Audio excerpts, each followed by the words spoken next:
to it, but I don't know. It's 5 o'clock. Okay. Okay. 5 o'clock officially. 5 o'clock. Stand up. Pledge allegiance to the flag of the United States of America and to the republic for which it stands, one nation, under God, indivisible, with liberty and justice for all.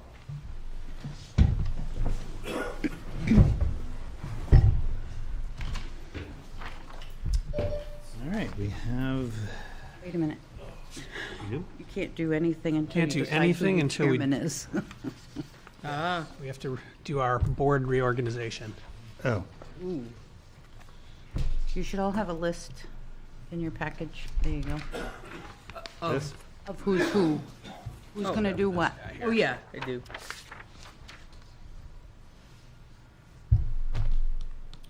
I move that Zach as the chair, I'll once second. again. All those opposed? I accept. Do we vote on that? All those in favor? Aye. Any opposed?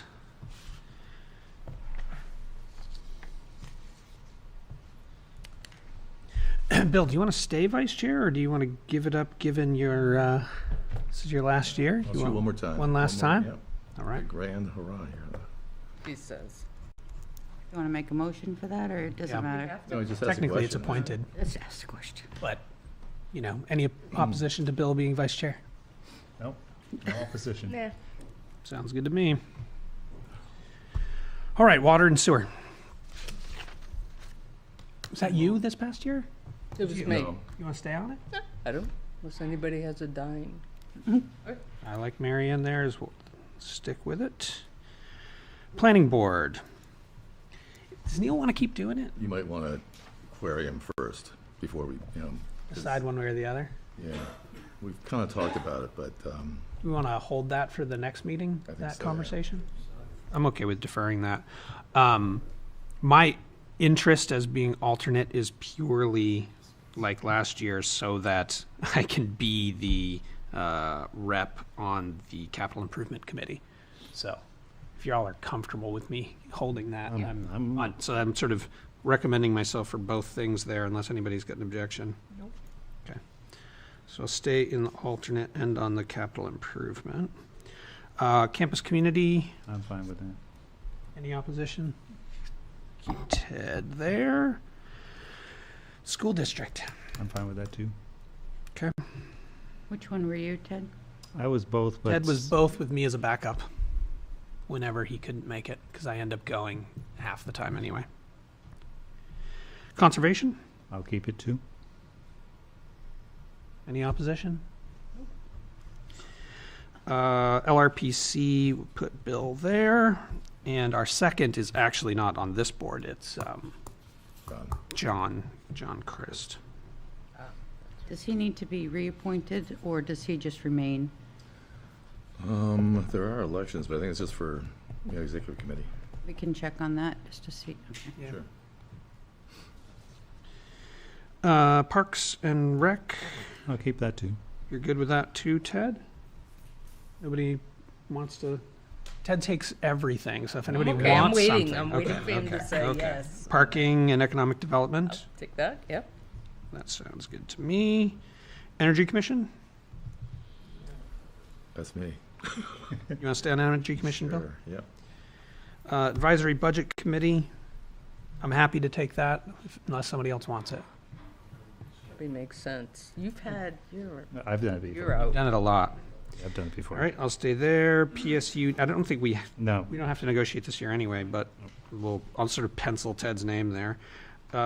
Chamber of Commerce, I'm okay. Mary Ann, unless you good to have stick a with that? burning- Perlac. See, Bill? it's kind of like outside of the board, though, I know, So you're doing it anyway. I'm doing it anyway. Police Fire Building Assessment Committee, Now, Neil might be just throwing that out there. Don't forget about Neil. yeah, Zach, that's you now, right? that's me currently. I mean, I'm not opposed. I'm not either. I don't know how It's often. also not an official thing, so we both could be there Okay. if you're interested. Yeah, sure. Let's increase our representation. I like Who that. actually runs that? Where should we get? Kevin is kind of driving Oh, that, okay. So we'll give a shout out. that Okay. effort. Yep. And then union negotiate. Is this a union negotiation year? Yes, This is, we'll start that in July, probably. I'll July to happily September. participate in that if you you want want. to jump in on that? We usually put 2 people on that. Could I get on that too? Ted and Bill. Who is, you said, Ted and Ed Bill. and Bill. Sound good?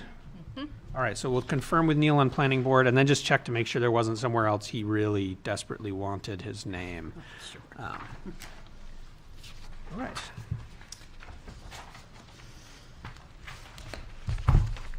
Minutes. I'll make a motion to approve the Neil just walked in. March 11th regular meeting minutes. A second. Any discussion? All those in favor? Any opposed? Neil's absent, so. And then we also have, Neil, we just went through committee assignments. Are there any particular committees you are interested in stepping into? Conservation, energy. Conservation, energy. Ted, you want to give up your conservation slot for Neil? No. Russell. I'm having fun with that one now. All right. Do you want to stay on planning board or no? Well, I will. That one's one of the more intensive ones. Yeah, it is. Yeah, I'll do planning board. All right. Last, My heart's set on conservation commission. You can always attend with me. Again. I was going to say, there's no reason not to attend. 2 of us can be there. I'll list Neil as Ted's backup on conservation. Actually, that would be great. There are times you can't make it. There was one time that I can think of recently that I couldn't. Yeah, it's nice. Anything else? And actually, let's do the same for energy, is just say, hey, Bill, if you can't make energy, Neil's your backup. Good? Yeah. All right. Announcements. The select board will meet on the following dates at 5 p.m. Monday, March 25th, Monday, April 8th, Monday, April 22nd. That's not the right piece of paper. Citizens wishing to be listed on the select board's agenda should notify town hall before noon the Thursday before the scheduled meeting, and all meetings are held here in town hall and held by Zoom. Zoom information can be found on the town's website, plymouthnh.gov. The only chairman's comment I wanted to make is we had a huge snowstorm this weekend. The highway department worked very long hours, down, I think, 2 staff members during actually the... 3. 3. So I think we were a little slower than usual getting the roads cleared, but they did a fantastic job all in all. It was a triple storm, Yeah, it was a lot, and 20 inches. we got through it. I don't know if we got many complaints or anything, but We got a few, but I know that I've- we were a little slow to get the sidewalks I'm cleared. But again, given everything, I think they did I got a stellar 44 job. hours in. Yeah, I think they worked 22 hours straight at one of the goes. a total of 34 hours. Yeah, that's And then they'll come in at midnight tonight, and Main Street will be picked up tonight.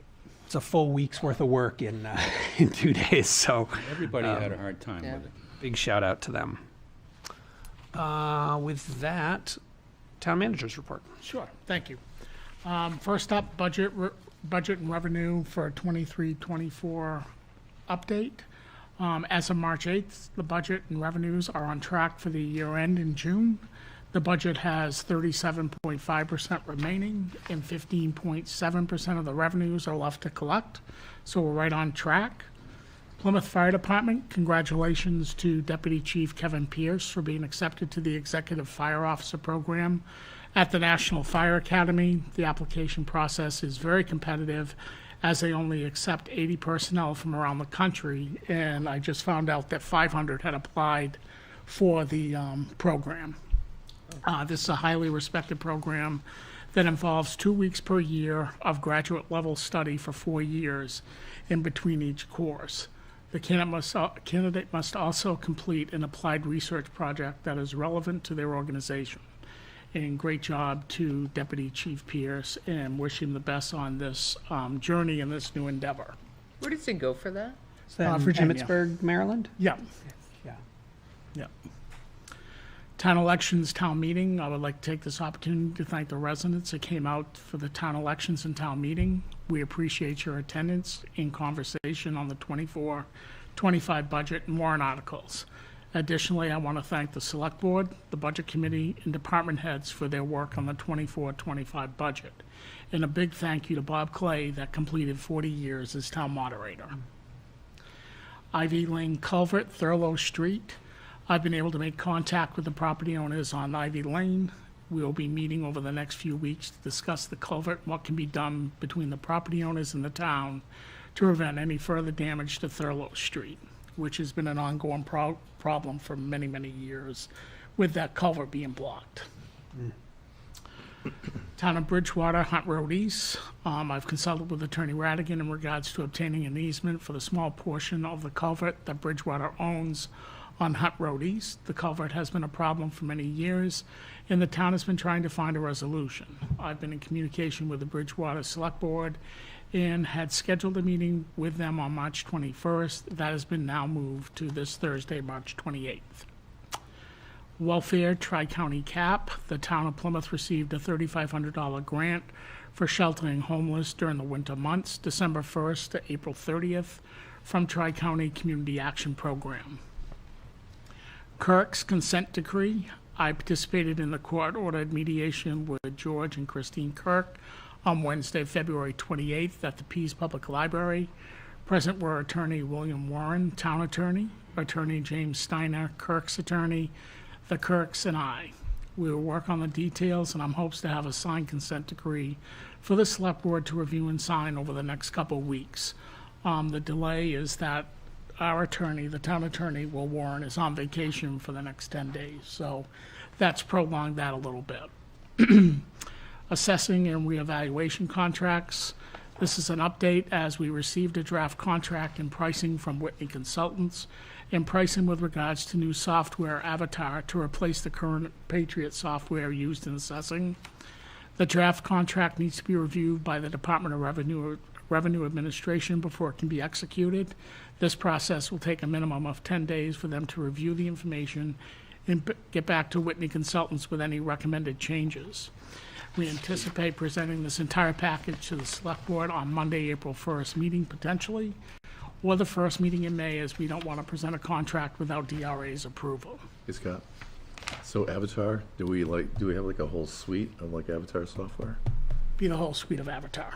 So we got the town clerk and, No, it's just for assessing to start with, and then we're going to look at billing, and then slowly build that up if we're comfortable with Avatar. We're going to stay with BMSI right now Okay. until we get there. Yeah. Does that integrate with the state, or is there no necessity for that? It integrates with the state, whereas they have compatibility to be able to look into the Avatar, the Patriot, and there's one other software, Vision software systems. Plymouth State University update. Community Council meeting is scheduled for Wednesday, April 10th at Plymouth Town Hall at 5:15. Tentative agenda includes PSU orientation, Office of Community Impact, PSU enrollment, budget, and PSU town partnership. I met with Jess Dutile on Wednesday, March 20th. We discussed the following topics: PSU Spring Fling scheduled for April 27th, PSU orientation in June to include a voter registration table with the town clerk. I will provide a welcome to the students from the town of Plymouth. Community Cleanup Day is on April 19th, and the possibility of a fall festival on the Common in partnership with Local Foods Plymouth, Plymouth State University, in the town of Plymouth, that will be held sometime in the month of October. Plymouth State University Master Planning Executive Committee, Gregory Jenks is going to be joining us tonight to provide an overview with regards to the master plan. And then President Burks and other PSU cabinet members are with us tonight for ongoing conversations and catch up on the LSSA agreement. Downtown Drainage Project, our next construction meeting is scheduled for Tuesday, April 9th. Spring startup will occur the first or second week of April. We'll provide a firm date well in advance to communicate to downtown businesses, residents, and off-campus housing. We've gone through the sections before of what the process will be as they move forward. I will continue to provide an update weekly. And one other thing, I didn't get on this because the meeting was later last week, is we met with Josh from HEB Engineers, and we will be moving forward to seek additional funding from the state on the Highland Street project. That paperwork is being drafted, and we will then have to go to Concord for a meeting with the review committee. But in talking with Kevin Russell from the state and Josh, they're pretty confident that we could obtain more funds for that project. That's great. So there'll be more to come on that at a later date. That's great news. And we don't have a timeline on when that meeting is happening? We don't. Okay. We don't.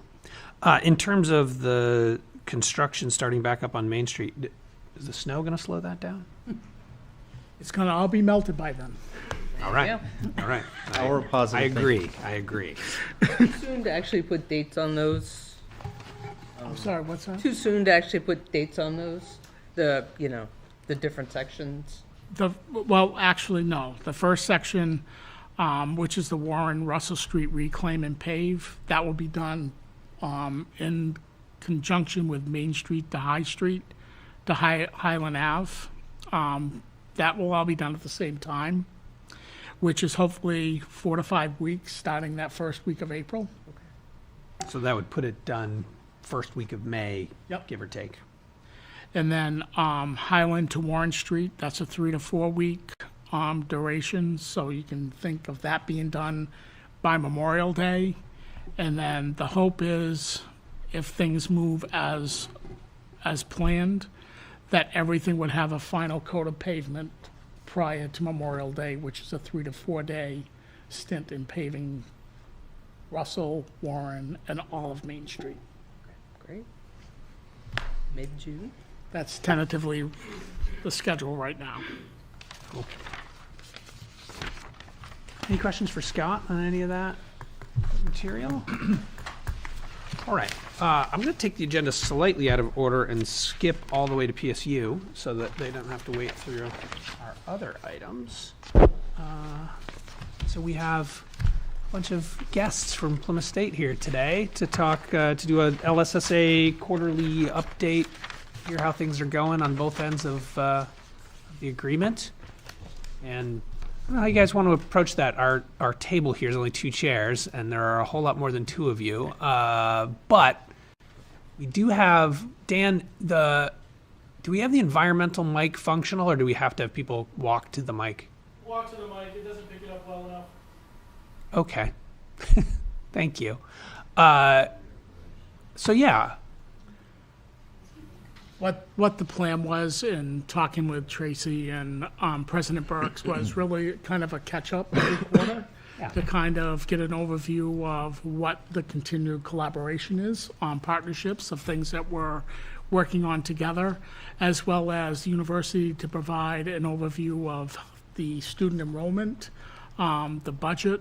I'm not sure that you have information with regards to next year's budget yet, but I think just to catch up to find out what we're doing right, what can we do better, and how can we further collaborate on projects that we're working on, if that works. yeah. So I don't know if, Yeah, probably at least the 2 of you at the table would be super Drag helpful. others up. Yeah, perfect. Thank you both. Let me just say one thing to start off with, because I think Scott's been pretty modest about how he's really made an effort to form a partnership between the town and the university that goes to the next level. I think in many areas we are looking at collaborative activities where we can do things together that advance the town and the university, and I think that's really a place we should be. I think also the things that are going on in Tenny Mountain and the way Scott has been supportive of partnerships, I think leads to a future that I think is going to be kind of exciting. I was just talking to some of the people from Tenny Mountain, actually, this morning. Tracy and I were, and they're thinking of a knowledge park kind of area. I think it'd be great with the town. I think it would be great with the university. I think that is a partnership that could grow. We had ski day together this year, and it was really a very successful time. I think the students and the everybody that was there really enjoyed it. So I think they're back in business, and I think we're working together well too. So I think that's another real positive, I think, as far as us as a town and a system. So I've seen, it's been a good year for the university, and I think it's been a good year for relationships between the town and the university. I think, it was all of us working together that really dealt with the pirate party that came about, and I think with the help of, that was a true partnership, because that was we didn't know where that would all go, and I think it turned out to be the best of what could have been, for sure. It was a little wild and crazy, and I think as we go forward, I think there's more discussions about how we handle things like that in the future.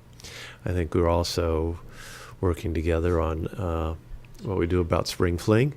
I think that's good. I think it's going to, and some of this is, as we look forward, and I know Greg's on there for the master planning. Every 10 years, the university system does a master plan, and this year will probably be the first one that they've done looking ahead. We're really not adding buildings. There's not going to be any of that over the next 10 years. One area we are looking at is, can we consolidate some of the areas into the main buildings and free up some of the houses that we have on and off campus? Because I know everybody's having problems with housing for hiring people that are coming into the town and want to live in the town. So we were thinking of how we might at least create lease environments for them, particularly families that might want to come in, and that's of course open to the town as well. So we're also looking at where do we go in the future with housing, and how do we partner with the town on that? We've got some land. Could we create housing that would be apartments for students, but also would it be apartments for people that wanted to come into town to look for places to stay, and even for faculty and staff, because we are struggling with places for faculty and staff. In fact, we lose some faculty and staff because of the fact that they can't find a place to live. So I think the conversations have been good. I think Scott has been great in going over and talking to student groups, working with us. Tracy and Scott work a lot together. I think if I were to say the relationship's taken, I think, a big positive step in looking at how we can, all of us are strapped financially, but I think looking at ways that we can put our resources together to better the town and the university collectively. So I think that's been really a positive for us. So. And I definitely agree. And just some of the things that we've worked on over the last 6 months is obviously our crossing guard at the crossing at Old Ward Bridge Road and Highland Street retired. We advertised that position for at least a month and a half, not one single applicant for the position. So we approached Plymouth State University, and with their, I'll call them security officers that they have, how could we create sustainability for both the town and the university? So what was agreed upon is their security officers cover the crossing guard position, both in the morning and the afternoon at that intersection. And in return for that, we cover 3 to 4 hours of police coverage on campus in the afternoons, Monday through Friday. So really created sustainability for the best. We filled a need that the university needed, And they certainly filled a need of something we needed at Highland Street and Old Ward Bridge Road. And it works out fine. We haven't had any problems with it at all. So we're hoping that can continue as we move forward as needed. Again, I'll be approaching Tracy, and we've had some initial conversations about the parking over here at Silver Hall for the summer after the students leave in May 22nd or 23rd. And so we can supplement some parking as they're doing the Main Street for the paving. So that's taking place, as well as some additional radio equipment on Merrill Place that we've worked collaboratively on, which definitely supplements coverage for the town of Plymouth, especially the fire department with the portable radios inside any of the dorms, but also provides usefulness for the university, the police officers, and the security officers. So I think just over the last 6 months, we've worked together to try to create sustainability and not adding any expenses to either party for services that we needed to cover. It's fantastic. So I look forward to, further engagement. I've been speaking at the orientations. I meet with I know they just changed their name, the Student Senate, thank you. I try to meet with them at least once a month or once every couple months to have a conversation with them. And of course, Jess and I meet every month to talk about upcoming topics and events that are taking place so that we can collaborate with the cabinet and the university on how we better plan for those events and make sure the town of Plymouth streets and residents are kept safe. I think the plan where we, had parking on campus during last summer worked out pretty well. It was well coordinated by Scott. We were able to maximize the impact of having extra space, and I've actually heard from town people that they were really happy that was available, and I think we can do that again this year. So I think those types of arrangements are win-wins for everybody because we're not really using it that much in the summer. As we go forward, I think I want to look at us building some things that maybe enhance both the town and the university over the summer. But we still always have access to parking then, but we don't have it during the year, unfortunately. But during some periods we do. That's good. And I think one thing that we've been able to do based on the weather throughout the winter with all the rain we had, the flooding we had across the bridge on Holderness Road, is that we've worked with the university to make sure that any parking that we can provide on Langdon Street, where the metered parking is that we will not meter those during that period of time where students have to move their vehicles. We were fortunate the last event because they were gone.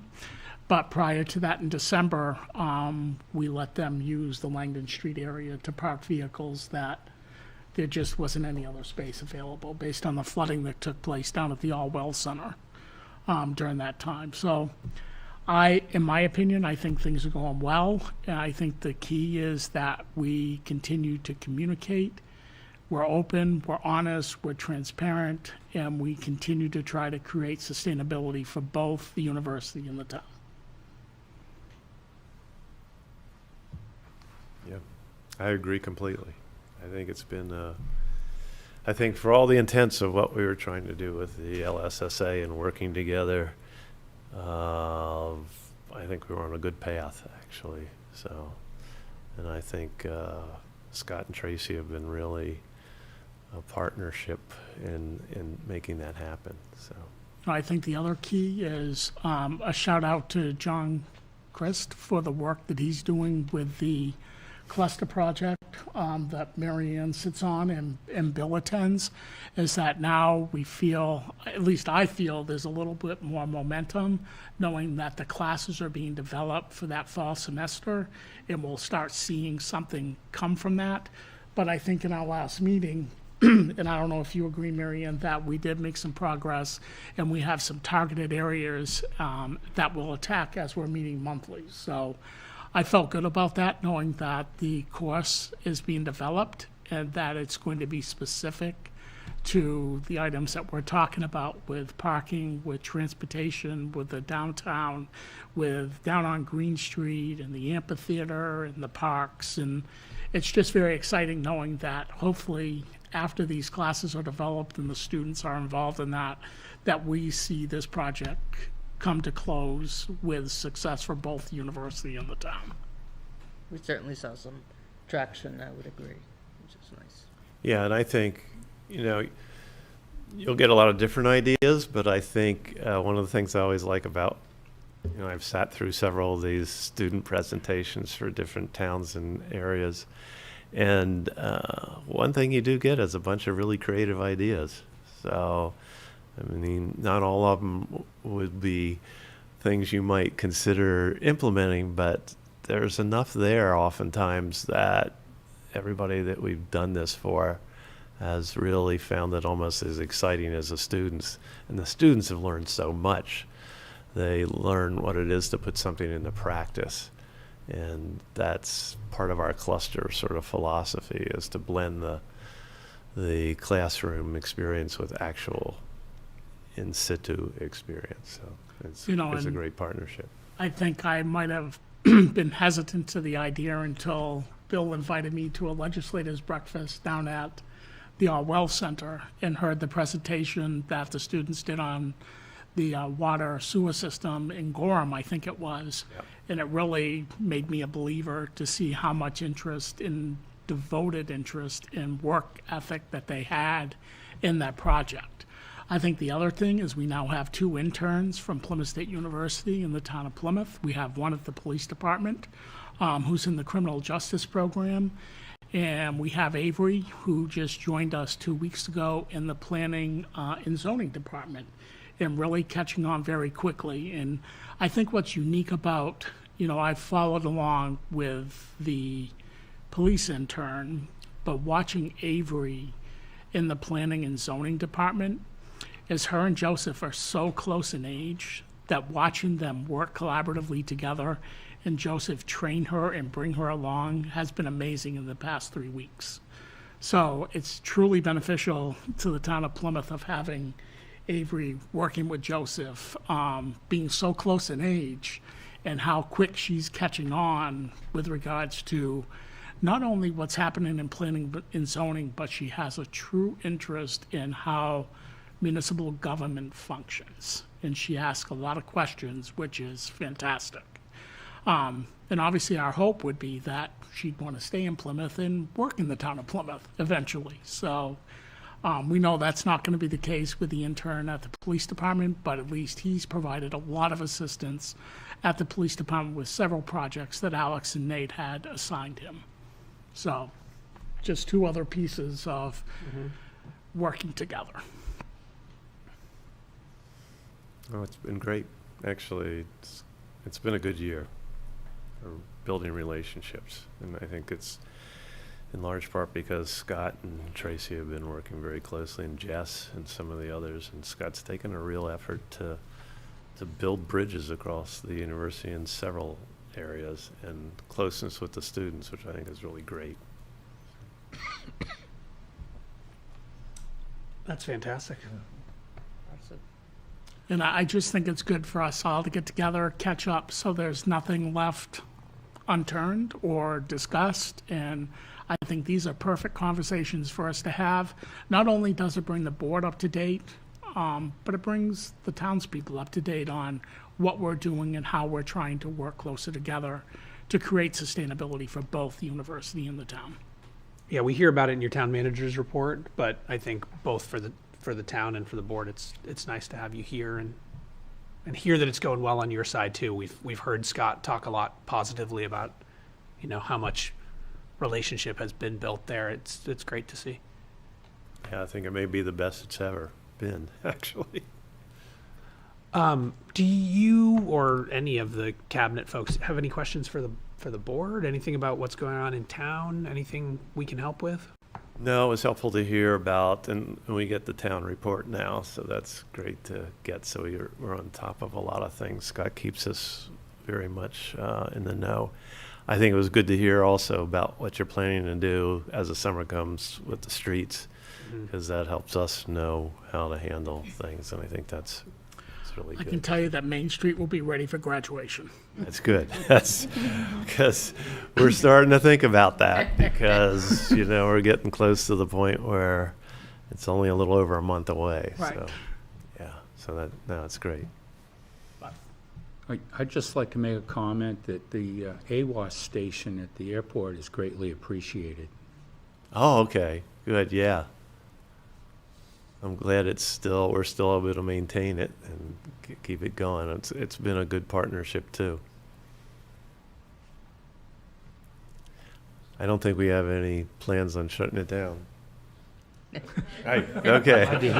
Just wanted to make sure. As long as it stays running. Right? Yeah. Yeah. Right. That's the other issue. Very important. Yeah. No, I appreciate that. So I think meteorology would miss it if we didn't have it too. So.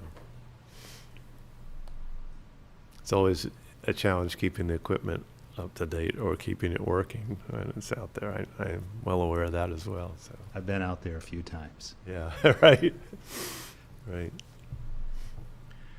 But I think what I'll do is work with Tracy to schedule our next meeting in 4 months or so. We've got the community council meeting April 10th, so maybe sometime in July or August, get back together and have another conversation. Sounds reasonable. Yeah, sounds good. If you want to know a few things about where the university's going, Yeah, what's happening I'm with interested enrollment, all that in. kind I of know stuff. that delayed FAFSAs Yes. makes everything a little bit more complicated this It year. was a big topic for the trustee meeting. Each of the campuses is having challenges on enrollment because one thing, overall, the country, I think the applications for FAFSA are down, 27%, Joanne? Well, that's the last, I read somewhere that they're down 27%. So that means that, just the fact of students, are they going to ever do their FAFSA forms compared with what they used to? And then we've got also the challenge of the delay that's been caused. So we usually send packages out starting in December. And this year, we're probably going to not be able to start packages out till somewhere close to the mid-April. So that's a real delay. So we have no idea what our class is going to be like for the coming year. So it's a weird position to be in, an unusual position in some ways. Usually by this time, we're starting to get a sense of what the class is going to be like.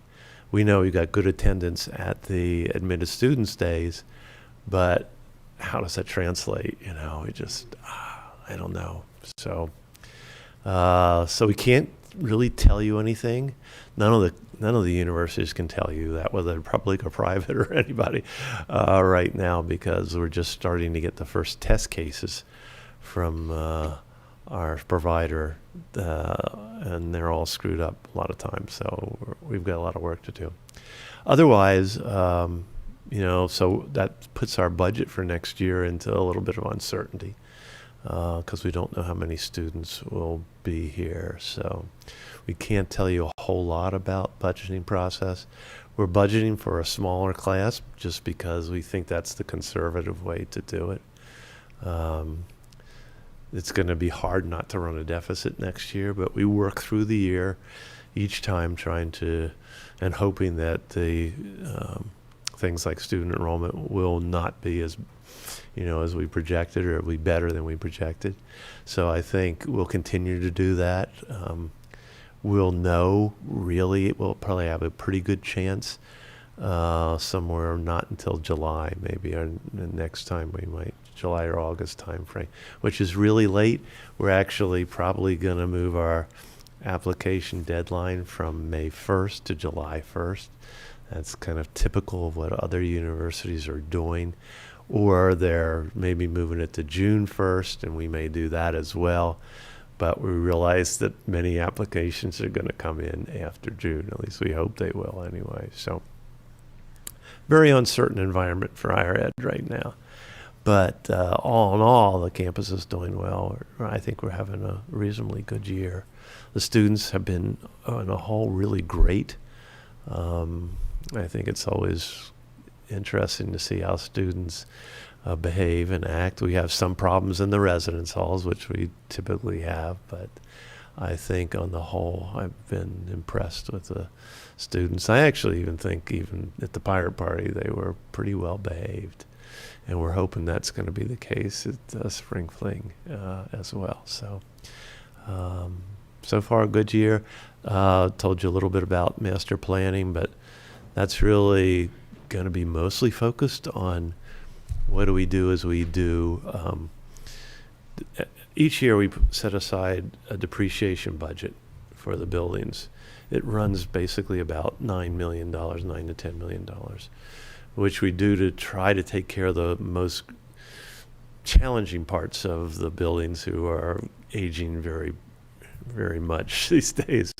We just had 2 boilers offline today, I guess. So we've got a lot of challenges with that. So, but what we want to do is each time we utilize our depreciation funds, that we use them in a way that creates the learning space that we need to do as we go forward. So as we're working on Hyde Hall right now, what we're doing is creating a center for entrepreneurship and innovation. So that'll be within it, and we were creating it around the cluster model and the cluster space, much the way we did down at the PE Center when we created the cluster space for health and human enrichment. So, and we're working also on the nursing area.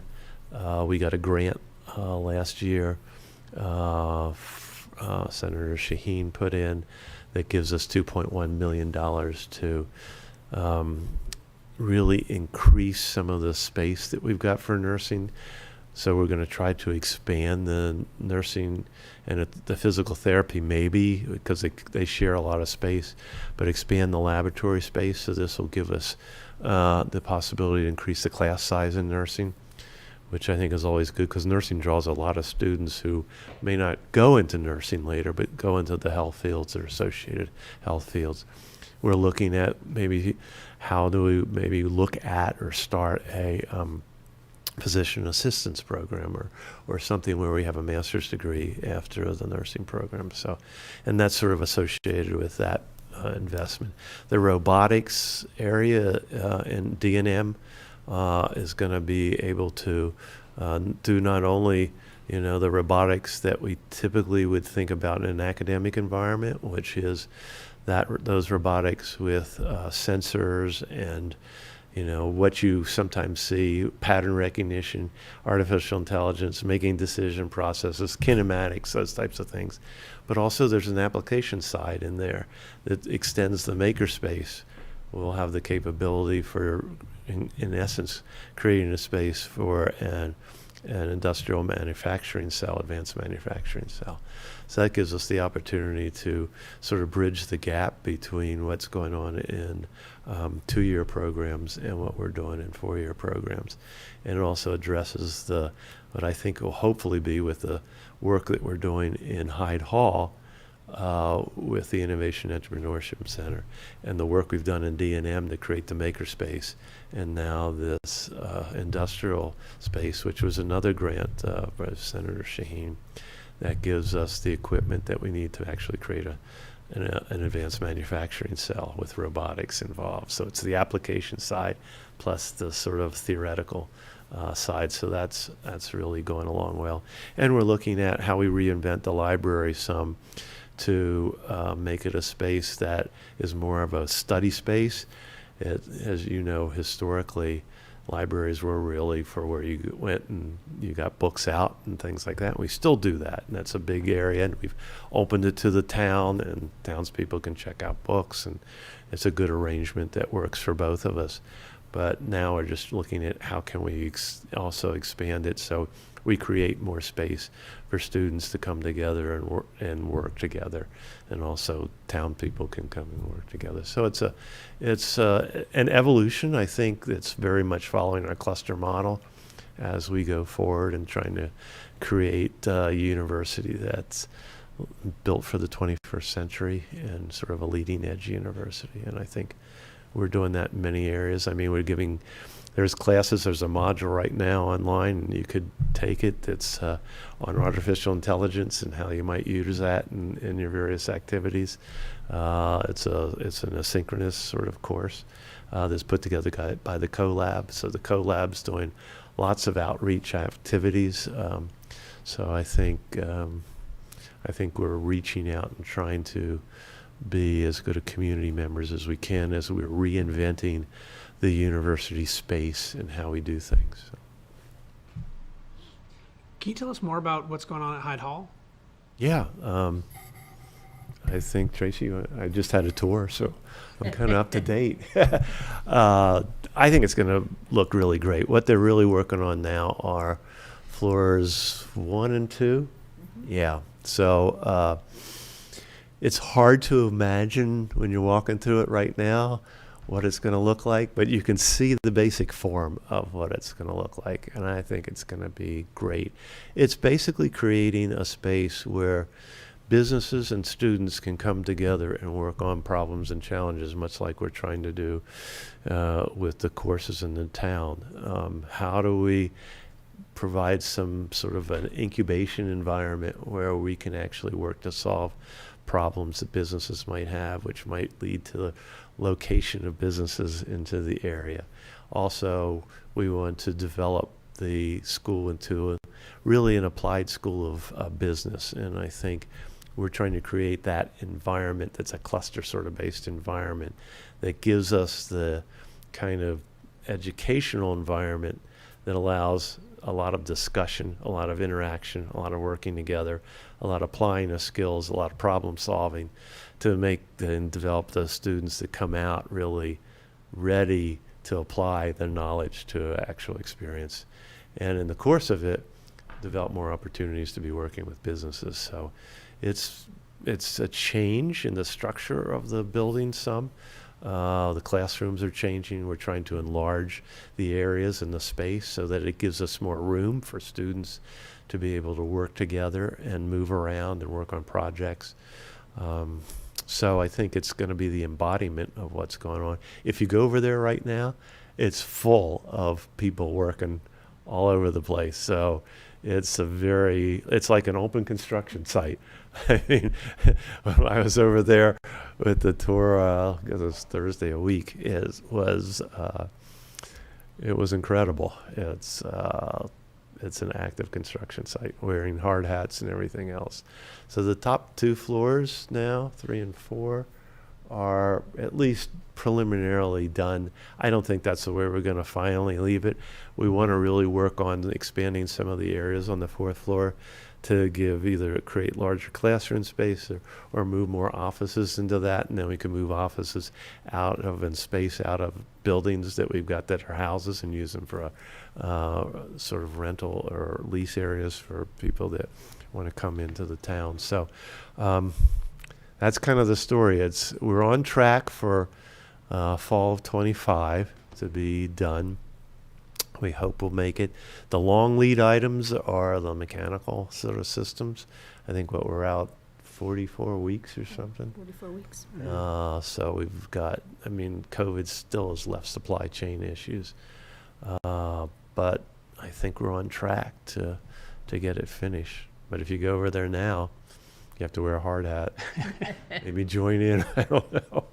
But it's this. We're tramping through there. But right now we're utilizing classrooms all across the campus because that space is really not available. And there's really no way. If you walk in there, you'll see there's absolutely no way you could have whole classes in there at this point. So I'm curious about the partnership with Tenny Mountain regarding the Knowledge Park, maybe a 50,000 foot. Too soon?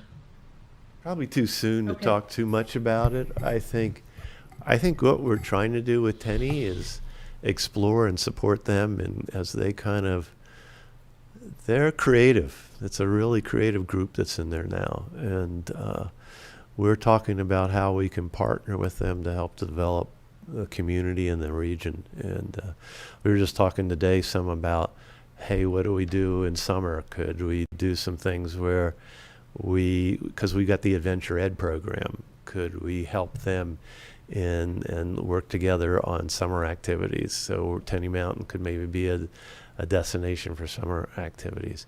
I think one of the things we have been talking about for a while, and I think they're exploring, is would it make sense to expand and do a knowledge park-like environment where you brought in technical skills to actually develop businesses and ideas and concepts working with the university. So I think more to come on that.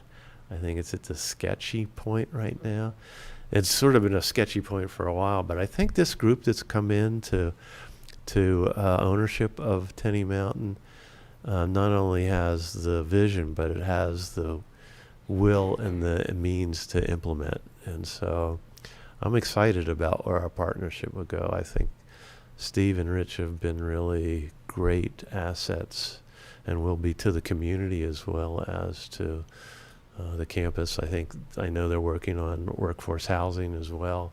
So I think the opportunity to kind of combine these ideas together, gives us, and then to develop also the summer activities, leads to a lot of potential for expansion of activities in the community, but also with the university. It may help us with what we were trying to, and still trying to do, is make summer a more active place where we can have activities that are going on in the summer and expand. And we've been trying to work with the music festival, which I think is working out. I mean, it's a shoestring and trying to keep that thing going, but we're trying to help them as they move forward. And I think we're trying to develop the arts into a situation where we can add that to the mix as well. So, and the Adventure Ed program and using summer activities, and we're looking at a way of teaching during the summer, 1 credit modules that people could take, and then they would have the skill set to have a certificate where they could lead activities. That would help us to get other students engaged across campus, but also it helps outreach during the summer so we can actually develop more activities. And we've added Craig, who's one of our Adventure Ed individuals. We're looking to add him to a 12-month contract, so he'll be able to help and assist in that. Because I always think summer's got potential. We've done a lot with conferences. We're pretty good with conferences now. We've covered a lot from where we were with COVID, but I think the potential now to go forward and do some things, I think, is great. So I think it's more, we'll talk more in the future about it, and I think Steve and Rich will have some thoughts about how they want to do it. We're just being there to be supportive, and I think it works good to be the partners that they have turned out to be, which I think is great.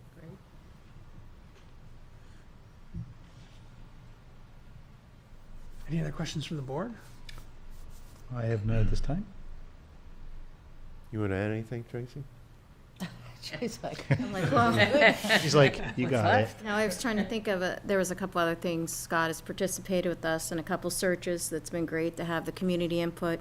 We got a Department of Justice grant that we're searching for a clinical, I can't even remember the title. We came up with it. It's basically a collaboration between Crisis. the police and counseling centers and working with the town and the community.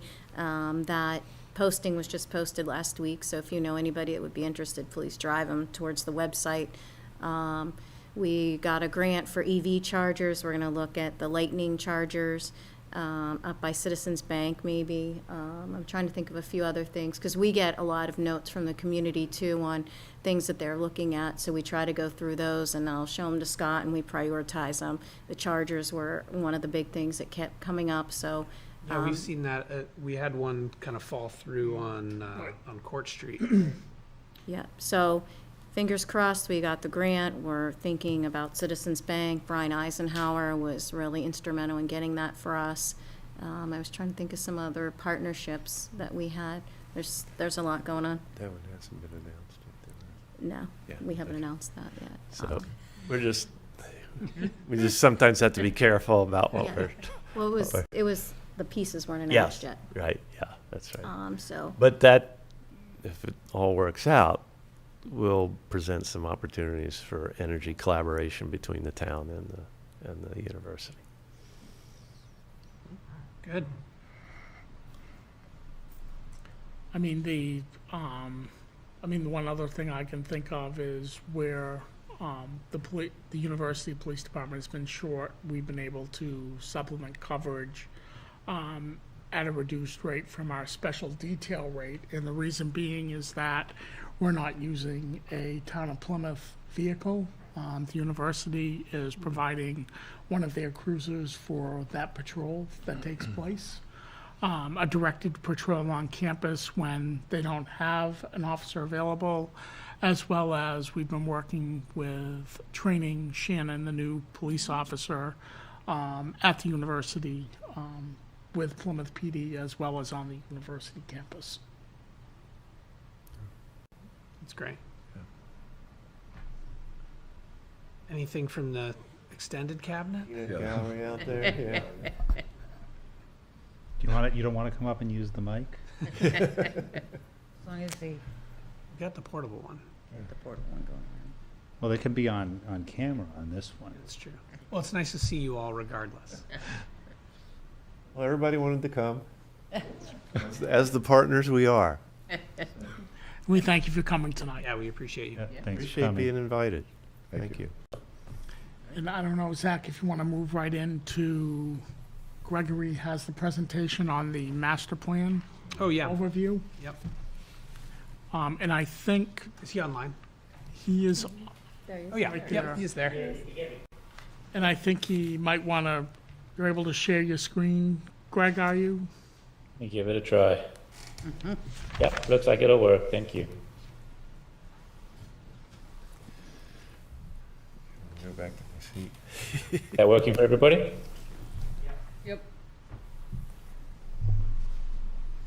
Well, thank you very much for having me join your meeting tonight. We really appreciate your time. My name is Gregory Jenks. I'm with a planning and design firm based out of Boston, Mass, Dumont Jenks. And it's been our great privilege to get to collaborate with Plymouth State University on their master plan.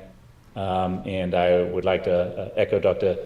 Burks' thanks to Scott, who's been a stalwart member of our planning committee, always there with enthusiasm and great ideas, and being a tremendous asset to us in this work. Scott's asked me to prepare a very brief, so I promise no death by PowerPoint tonight, but a very brief presentation to kind of give you an overview of our process and just some indication of the directions that the university may end up pursuing. And then obviously, along with the university contingent who are there with you tonight, be happy to take any questions. So the master plan is intended as a framework that the university can continue to use over time to help make decisions about the physical environment and to help set capital priorities. This work is being undertaken in conjunction with the university system, so for all of New Hampshire, and in fact, all three institutions, University of New Hampshire, Keene State College, and of course Plymouth State University, are actually doing these exercises at the same time so that the overall system will have similar information from each of its campuses as it thinks about decisions moving forward. And much of our work with Plymouth, as President Burks already alluded to with you, is really focused on reactivation of the core of the campus. Hopefully enrollments do turn out, as President Burks was just talking about, in a favorable way. But we also recognize some of the demographic realities in which we're working and some of the budgetary constraints that the university, particularly from a capital perspective, faces. And so the master plan is trying to very much align with some of those realities. Obviously, President Burks and the cabinet are directly responsible for the plan. We do have a working group, again, very grateful for Scott's contribution to that, and we have held several town halls to try to gather input wherever possible, and appreciate the opportunity at this venue today.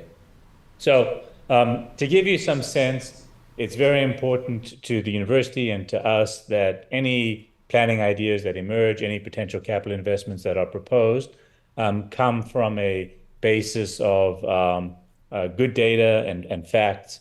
So we spent the initial part of the exercise gathering as much information as we can. Again, I want to just, not exhaustively, but briefly share some of the highlights of that with you to hopefully give you some sense of where ideas might be coming from.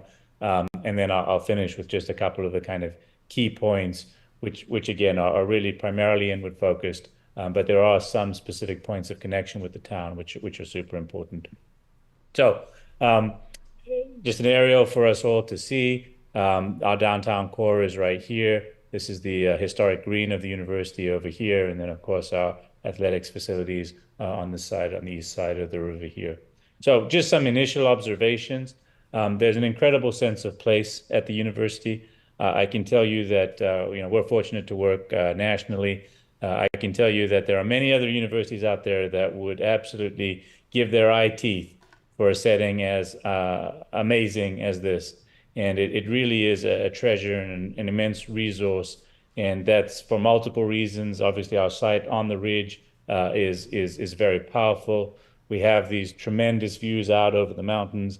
It's stunning. It's breathtaking. It's unique. It's a tremendous advantage.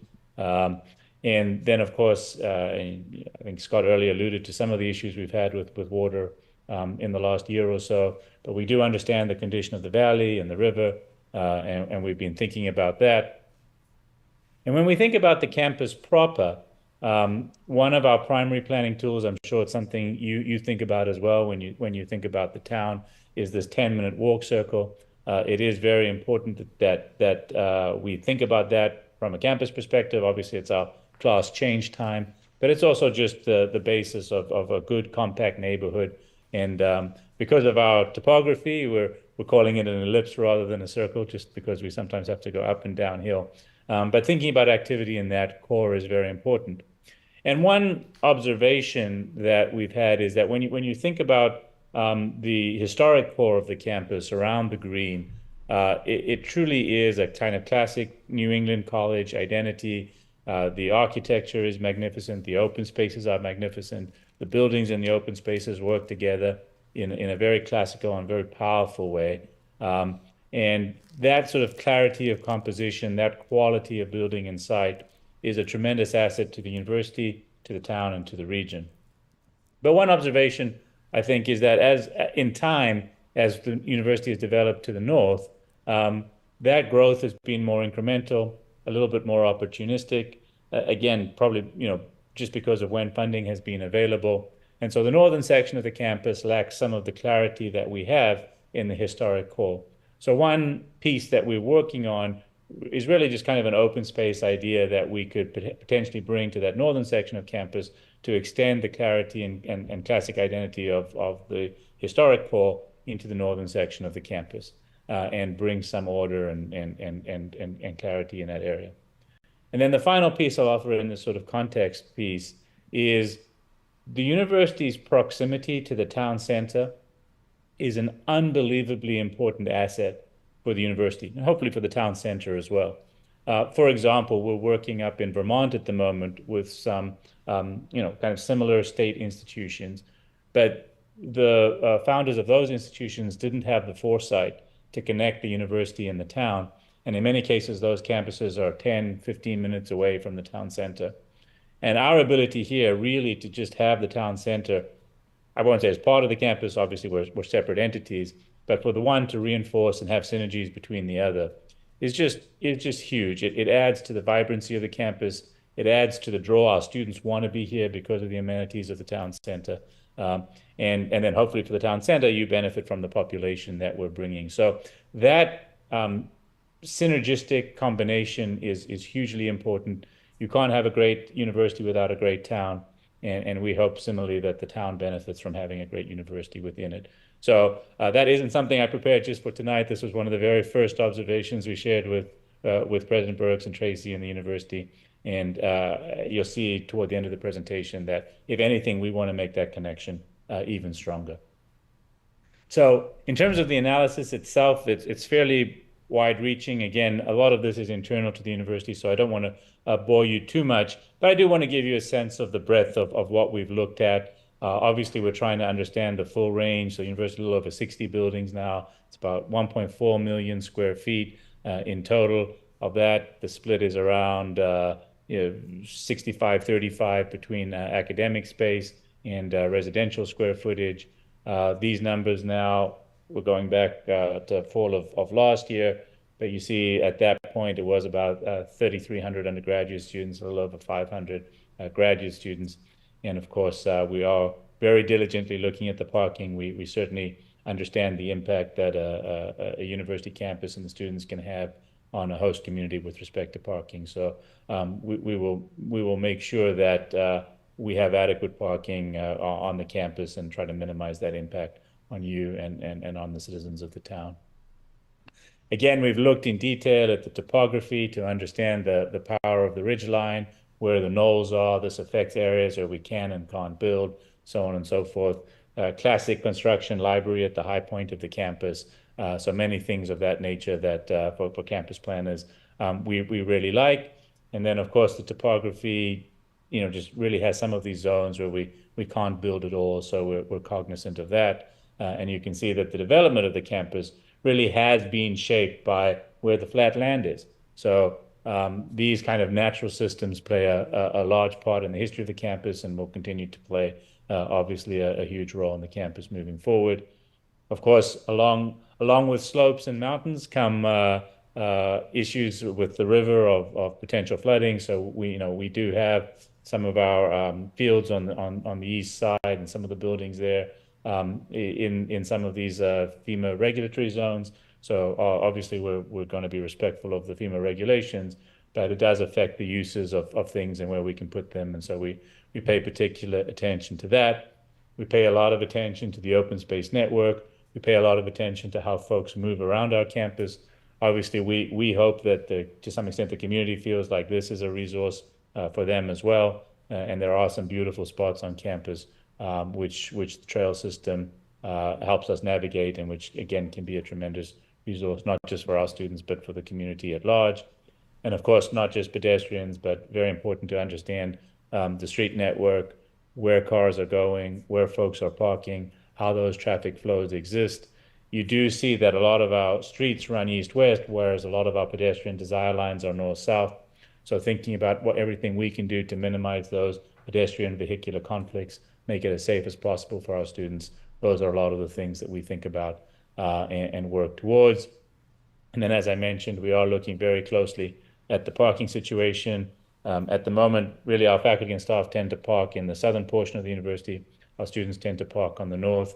We do have some more distant, remote parking on the east side.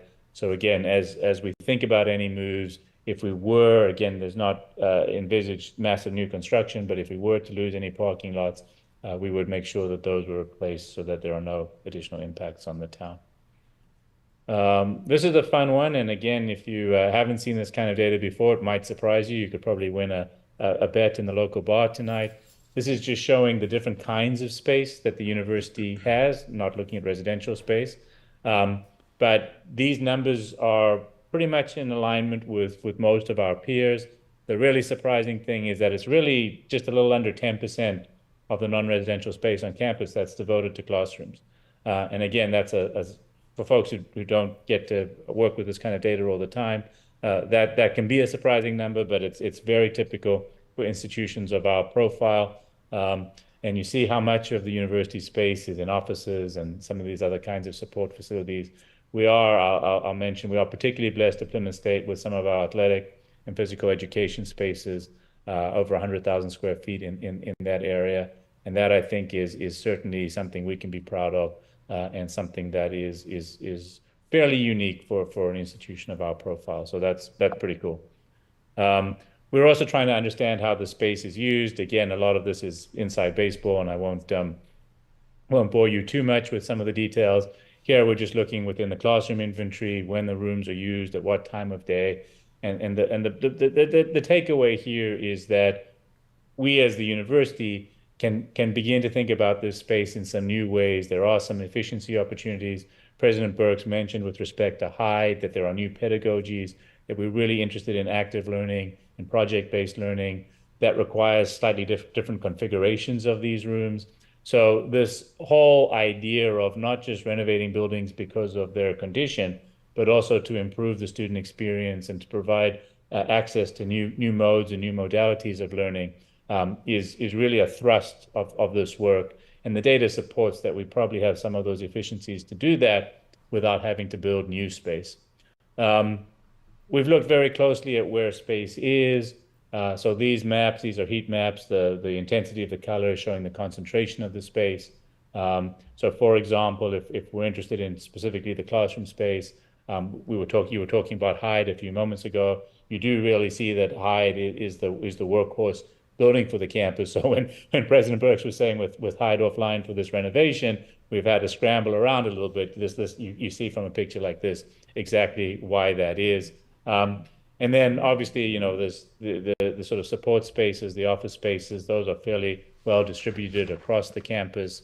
The residential spaces, some in the south, obviously significant development in the north more recently to support some of those uses for our students. And we have looked very carefully at where those beds are, what kind of beds we have. The biggest challenge for the university at the moment, and I hope I'm not speaking out of school, no pun intended, the White Mountain apartments are buildings where, those are buildings that certainly need reinvestment. The challenge is that the cost to reinvest is really probably not that different from building new. So trying to unlock that puzzle and figure out, should we reinvest in those? Should we replace? That's probably a big piece of the work moving forward. But other than that, we are trying to understand that environment, particularly because we do understand this can potentially impact the town in significant ways. So we're also trying to understand, and some of our friends might be there tonight. We are fortunate to have some private sector housing proximate to campus, very popular with our students as well. And so we want to make sure that's a good part of the planning as well. And then finally, in this sort of analysis section, we're not only looking at the kinds of spaces, but we're trying to understand where people are. President Burks mentioned the cluster model. That's a fairly unique but very innovative way of trying to organize the curriculum so that students are able to connect across topics rather than being siloed within traditional departments. And so the university has already made great strides to bring like-minded disciplines together within buildings. We want to make sure this work continues to enhance some of that thinking. So we're trying to understand where our various academic folks are on campus.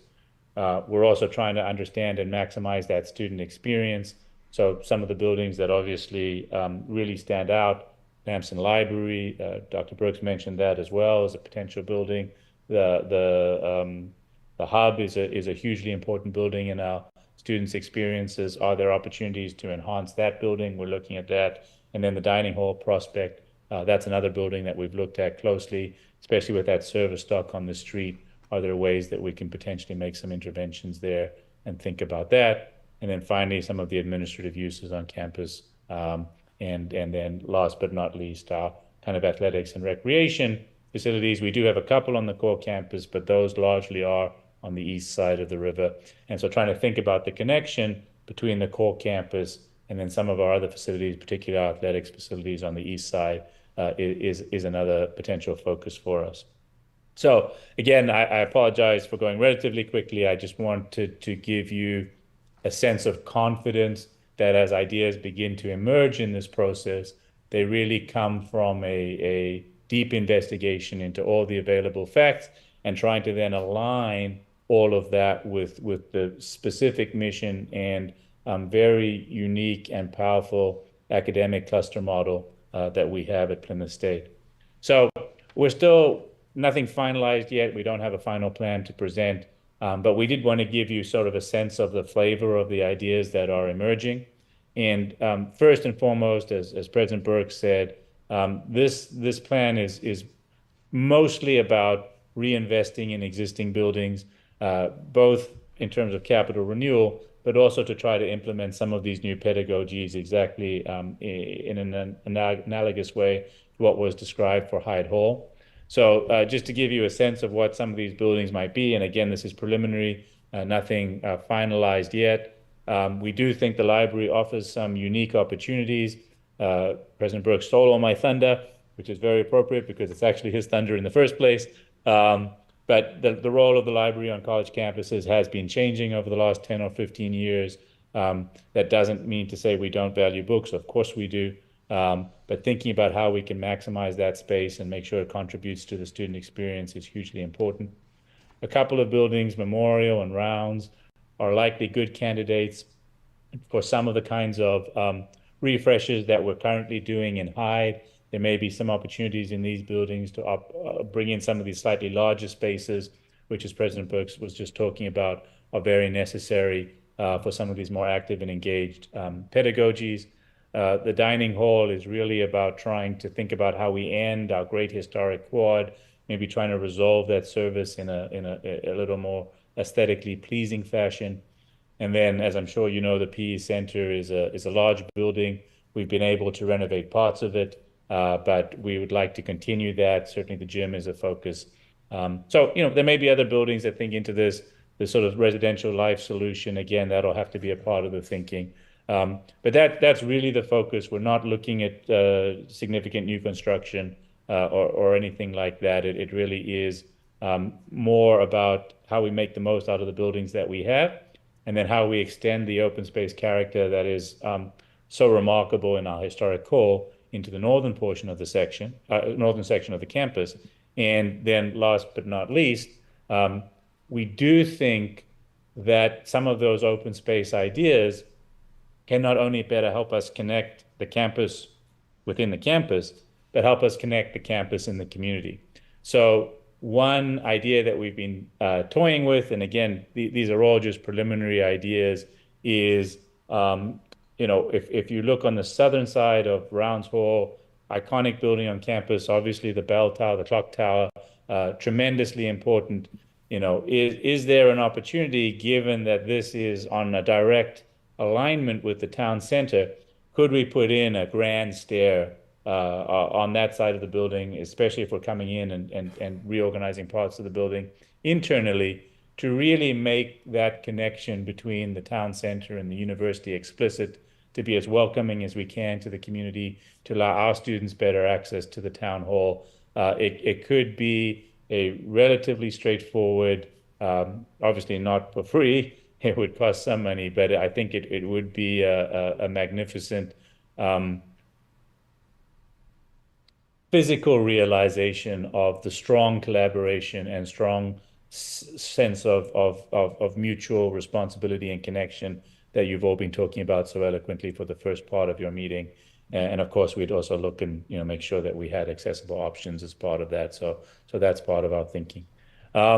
So with that, I will stop the show. Hopefully that wasn't too many slides. I apologize for going on at some length, but we wanted to give you a good sense of both the process and the general direction of where the plan might be going, and certainly happy to try to answer any questions or certainly work with President Burks and Tracy to answer any questions you might have. So I have a question. And actually, it's kind of like a project that, Alex Ray came down to Concord a couple of weeks ago and took Peter Lovett and myself out to lunch. And he was talking about some projects that he'd still like to do for Plymouth. And one I'm sure you're pretty much aware of, but as far as like refurbishing a dormitory and making it an apartment complex, and you say, it's a concrete building, it's structurally you have to like put steel between, things, so he's got it all planned out, apparently. But I'm wondering if it's a realistic dream or... Oh, it's a great question, and I'm very pleased to say that President Burks and our team were actually discussing this exact idea last Friday. We're acutely aware of the housing crisis that the community faces, and in fact the whole state faces. And I think the university is very committed to looking toward solutions for that. So at this stage, we haven't done enough due diligence to tell you whether it's a realistic project or not. But I can confirm it's definitely an idea that we're very interested in, and one that we are trying to research and explore. And I think that if it were to prove feasible, again, I certainly don't speak for the university, but I think it would be of interest to both the university and hopefully to you as well. All of that said, as you know, for the reasons that you mentioned, it's probably not going to be a super cheap project. Those kinds of conversions can be tricky, but I think the mutual benefit for everybody is clear, and so yes, we're excited to explore that further. Thank you. And actually, it's a historic building because I think my son lived in that residence when he was. Oh, really? in Kansas. Oh, there you go. I didn't mention any buildings by name, but I think we're all thinking. We'll put a probably- plaque up. Thank you. What's the timeline on finalizing your master plan? I know that's often a really long process. Sure. No, I appreciate the question. I would say we're closer to the end than the beginning, but been wrong about that before too on other projects. We're officially probably about 4 months into a 6-month process. We do have some added complexity in this particular initiative because, as I mentioned earlier, all 3 institutions are doing plans, not all on the same timeline, but there is a desire from the university system that at least the process be they want to ensure that they can look across the 3 plans and sort of have apples to apples comparisons. So again, that doesn't mean that the timelines have to be synchronized, but it does mean that we have to have some kind of cross-institution meetings, which may add some complexity. But I certainly defer to President Burks and Tracy. I think we would hope to get a report out this summer. Excellent.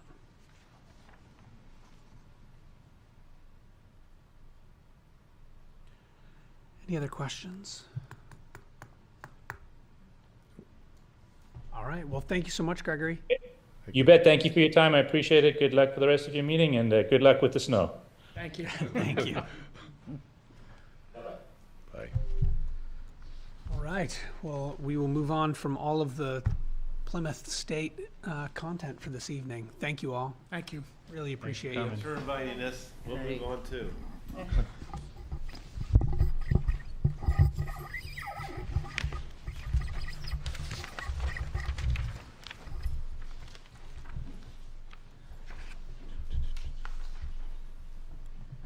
It takes us back to appointments. Yeah, let's go back to appointments, and we've got an appointment for Melinda Barnsley as Deputy Town Clerk. Dear members of the Select Board, please accept this letter as my recommendation that Melinda Barnsley, Assistant Town Clerk, become my Deputy Clerk. Melinda has undergone the proper training with the state and is an asset to me as the clerk. Thank you for your consideration. I move that we appoint Linda Barnsley as Deputy Town Clerk. I'll second that. Any discussion? All those in favor? Aye. Aye. Any opposed? Abstain? 1 abstention.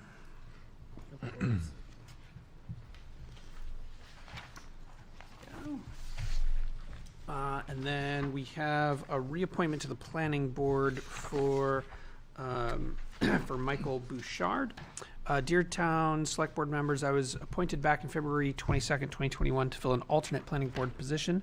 That term expires March 31st, 2024. It's been a great pleasure and honor serving as an alternate member on the Plymouth Planning Board. We've worked on so many important issues that will make our town better for today and hopefully into the future, from code simplification to comprehensive plan amendments, as well as forward progressive projects such as affordable housing. I look forward to each of the tasks under Plymouth Select Board guidance as our small town and its adjacent communities grow and prepare for the future. It's my desire to continue to serve the town of Plymouth as a member of the Plymouth Planning Board, and I'm requesting reappointment to the Plymouth Planning Board. Thank you for your consideration in this request. Sincerely, Sir Michael Bouchard. I'll make a motion to reappoint Sir Michael Bouchard to the alternate member of the Planning Board. I'll second. Any discussion? All those, oh, go ahead. Because I'm going to throw in some discussion about, like, as far as like how our planning board is selected, and it seems like, well, I'm not bringing this up with regard to Michael, but you know, we have like applicants that we really don't know, And I don't know if we've done like research on these people. And I know different towns have different solutions. Several towns have, I don't know how many, maybe the majority, they're elected positions. Then the town, I brought this up at the last executive committee meeting of Lakes Region, and town of Meredith doesn't have an election, but what they do is they make sure that the applicant attends planning board meetings. There might be a minimal number that they should attend, and then the applicant will actually be vetted by the planning board, and the planning board would hand over a Give a recommendation. recommendation. Yeah. Yeah. So something like that might, with the exception of Michael, but it might be in the future. I talked to John Christ about this too, and I think it might be something that we, Yeah, it would be nice, I mean, at a minimum, it would be nice to see a recommendation from the planning board on the appointment. Would the same hold true for things like the zoning board?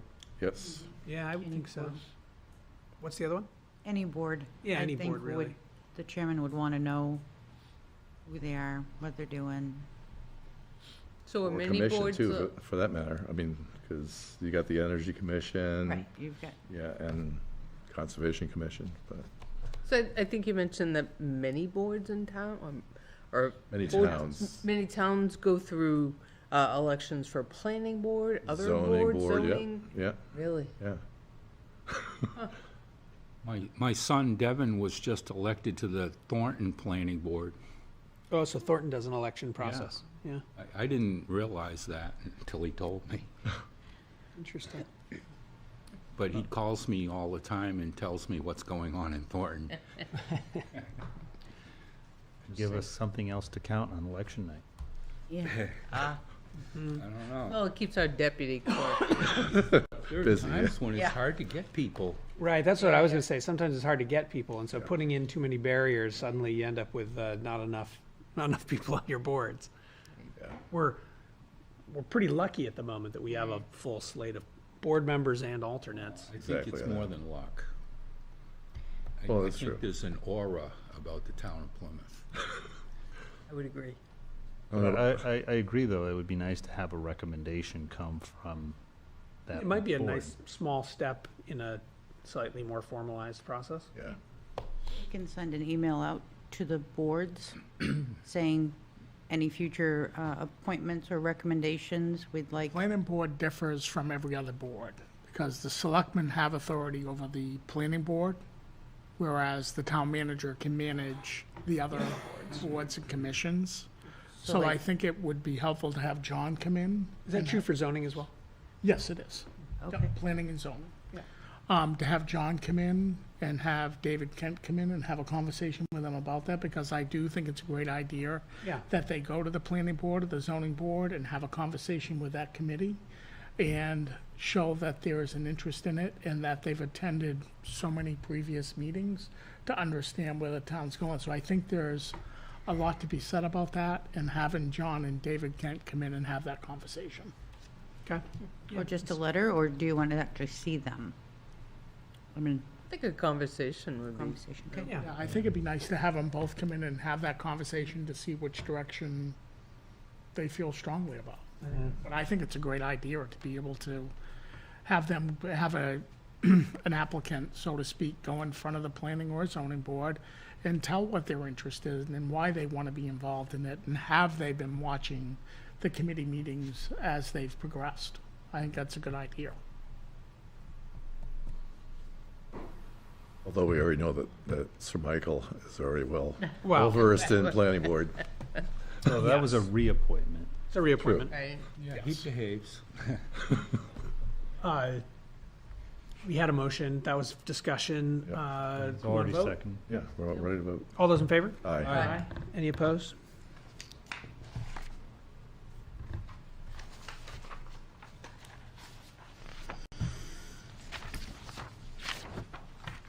Did that signed piece go back to Ann? Ann, do you need the covers on those, or are you good with just the appointments? Just the appointments are great, unless you want the additional paperwork. I mean, don't want the additional paperwork. Nope, happy to hold on to it. Okay. I'll get that, Bill, thanks. Also, delivery. Here you go, sir. Yeah, but, so we have, Joseph and Board of Select Board. It's very confusing. Greetings. Please accept this email notification as a Plymouth Planning Board alternate and zoning board member reappointment affirmation. I choose to continue community service through planning and zoning participation. So this is a request from Peter Julia to be reappointed both to Planning Board as an alternate member and Zoning Board as a full member. So I'll make a motion that we reappoint Peter Julia to the Planning Board as an alternate member. Second. Any discussion? Just any, I don't know the word conflict or not, between being on both the planning board and the zoning board, no issue. I've actually heard from the board that it's been a nice bridge Okay. between the two boards, so a conversation that happens on zoning, there's some context for it when it comes up in planning and vice versa, so, that's what I heard early on. Peter Julia has demonstrated a great amount of knowledge and experience on the planning board. And I've noticed that he brings up points that other people are unable to see. And I think it's nice that Peter is a civil engineer and does provide that expertise at that level, both at the zoning and planning board levels. Yeah, it wasn't more of a question about Peter in particular, just as a general. Just in general, yeah. Well, it's been working out. We have, don't we have a planning board member on the Conservation Commission too? I think so, yeah. That's really been a big help. Yeah, because that's We might be Michael missing that, Bouchard. actually. Michael He's on the Bouchard. He's Yeah, on the he's Conservation Commission. Okay. And then we have also someone from planning board on budget committee, right? So there's some of this nice cross-pollination. Any other discussion? All those in favor? Aye. Any opposed? And I'll follow that with a motion to reappoint Peter Julia to the zoning board. I think we already got that. Or did Second. we? Yeah, it was all Was part of planning the. Oh, first. it was all one. No, he did. Oh, he he I did did them one separate. because there was a possibility Okay, that, I second your motion. Any discussion? All those in favor? Aye. Any opposed? and finally, make a motion to reappoint Stephanie Halter to the zoning board. A second? Well, in discussion, I'll read her letter. Oh, I forgot. Dear Joseph, Zach, Sorry. and Plymouth Select Board members, I've served on Zoning Board of Adjustment for the town of Plymouth for the past few years and have enjoyed serving the town in this role. I'm ready to request a reappointment for a subsequent term. So I will Any further discussion? I'll re-motion to it. All those in favor? Aye. Any opposed? She holds another office, doesn't she? Yeah, She's on she's on the school board. School board, yeah. Elementary school board. Okay, so we have a purchase order here. That's it for appointments. Purchase order here for Stryker Medical for 2 Lucas chest compression devices. So this was the Article 20 on the warrant this year. There was in the capital improvement program to purchase one. As you recall, Kevin Lincoln got up and made a motion to purchase 2, one for each ambulance, and it was passed without any dissension. So the thought on this is there's a lead time of 12 weeks to obtain this equipment. And in order to get them here for a July date, they're asking to order them now, and payment would not be due until after July 1st. And this is the amount that was approved at town meeting, the $43,177. Okay, I'll make a motion that we proceed with the new purchase of the Lucas compression devices for a sum total of $43,177 per Scott's description. I'll second. So Stryker is the only distributor of this piece of equipment. That is correct. Yeah. Any other discussion? I just want to say I was impressed with the town. Quickly turned that around and agreed to the necessity of it. It was nice. not often that someone stands up on the floor of town Right. meeting and recommends spending more money. Right. That's a And no, rare move. no conflict. No. All those in favor? Aye. Any opposed? I think our highly qualified personnel in the fire department will put it right to use. For sure. Certainly do. All right, so now we have a request to reallocate funds within the 24-25 budget from the recycling and cemetery budgets to the general governmental buildings budget in the amount of $95,638 for the position of facilities manager. And this is your request. You just fulfilled it.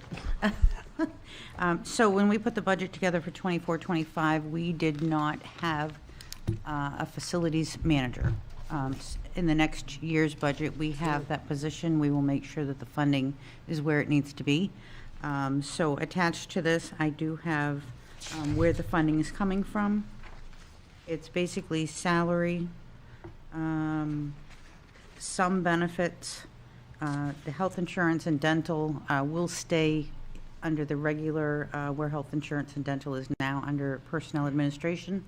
So this is just basically salary and needs of that department at this time. And you can see where we'll be charging the salaries and where that money's coming from. So you'll see in the budget where that's coming from, and that's where it will go over.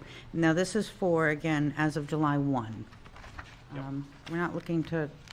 So effectively, this is the budget the town just passed. Right, Yep. right. And I didn't bring it to you beforehand because we had already had the Hearings. public and- hearings. I didn't want to confuse anybody after that. And this doesn't change anything in the bottom line, it just Does not. reallocates Just some funds. moving it to a different, Right. Ward. In order for us to do that, we have, in the dark section of the cover sheet, it says what the actual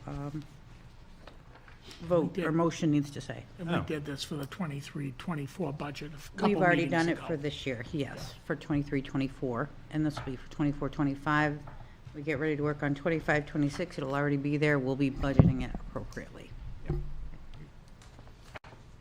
okay, I'd like to make a motion to reallocate budget line items currently budgeted in the 2024-25 budget within the recycling center and cemetery budgets to budget lines within the general government buildings lines for the position of facilities manager. The total allocation for the position from the recycling center and cemetery budgets to the general government buildings budget will be $95,638. Second. Thank you. Any discussion? All those in favor? Aye. Thank you for writing that out so succinctly. That's how I know how to post it, so.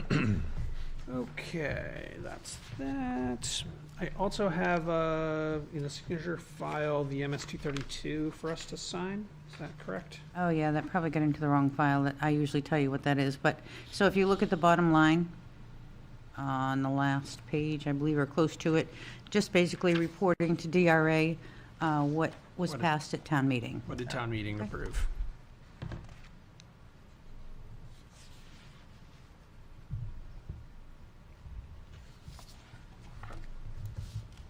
Do you want it to go that way instead? Nope. Throw Go Bill that off. way, and then you just swing it back, that's fine. Do you have anything else in the signature file? Of course I do. That's all right. No, they were So we conveying have this a day. 2023 abatement They didn't have application. any choice. 166 Highland Street, filed for an abatement. And after looking at the information, our assessor is recommending that the abatement be denied. Goes back to Ann. I will pass this around, but this is for Rosvika LLC, 166 Highland Street. Their biggest concern is that the tax bill changed halfway through the year, and the taxes are too high. We have it assessed right now at, final assessment was at 1.3. The application recommends that the opinion of value is 1.1. We do know that they have an option to purchase it of 1.2. At this time, it is recommended by our assessors that we deny this application. Okay. One place to sign. What's the address on this? Where is this? It's the Hotel 166. Island. 166 Island? Sorry. Yeah. Is that the red carpet? Yeah. We have a new veterans tax credit. There's two of them here. Both of them meet the qualifications, and the board is asked to sign. Again, the veterans credit changed to 750, so that's what you'll be approving for each of these now.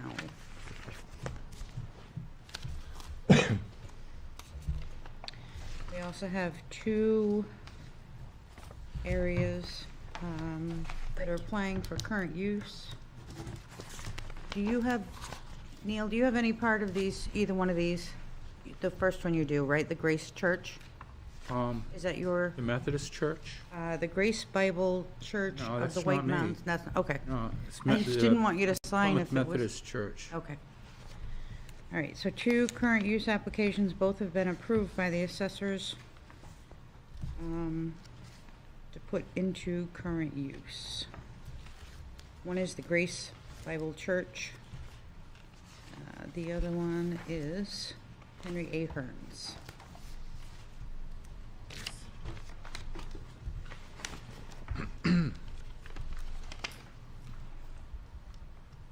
I have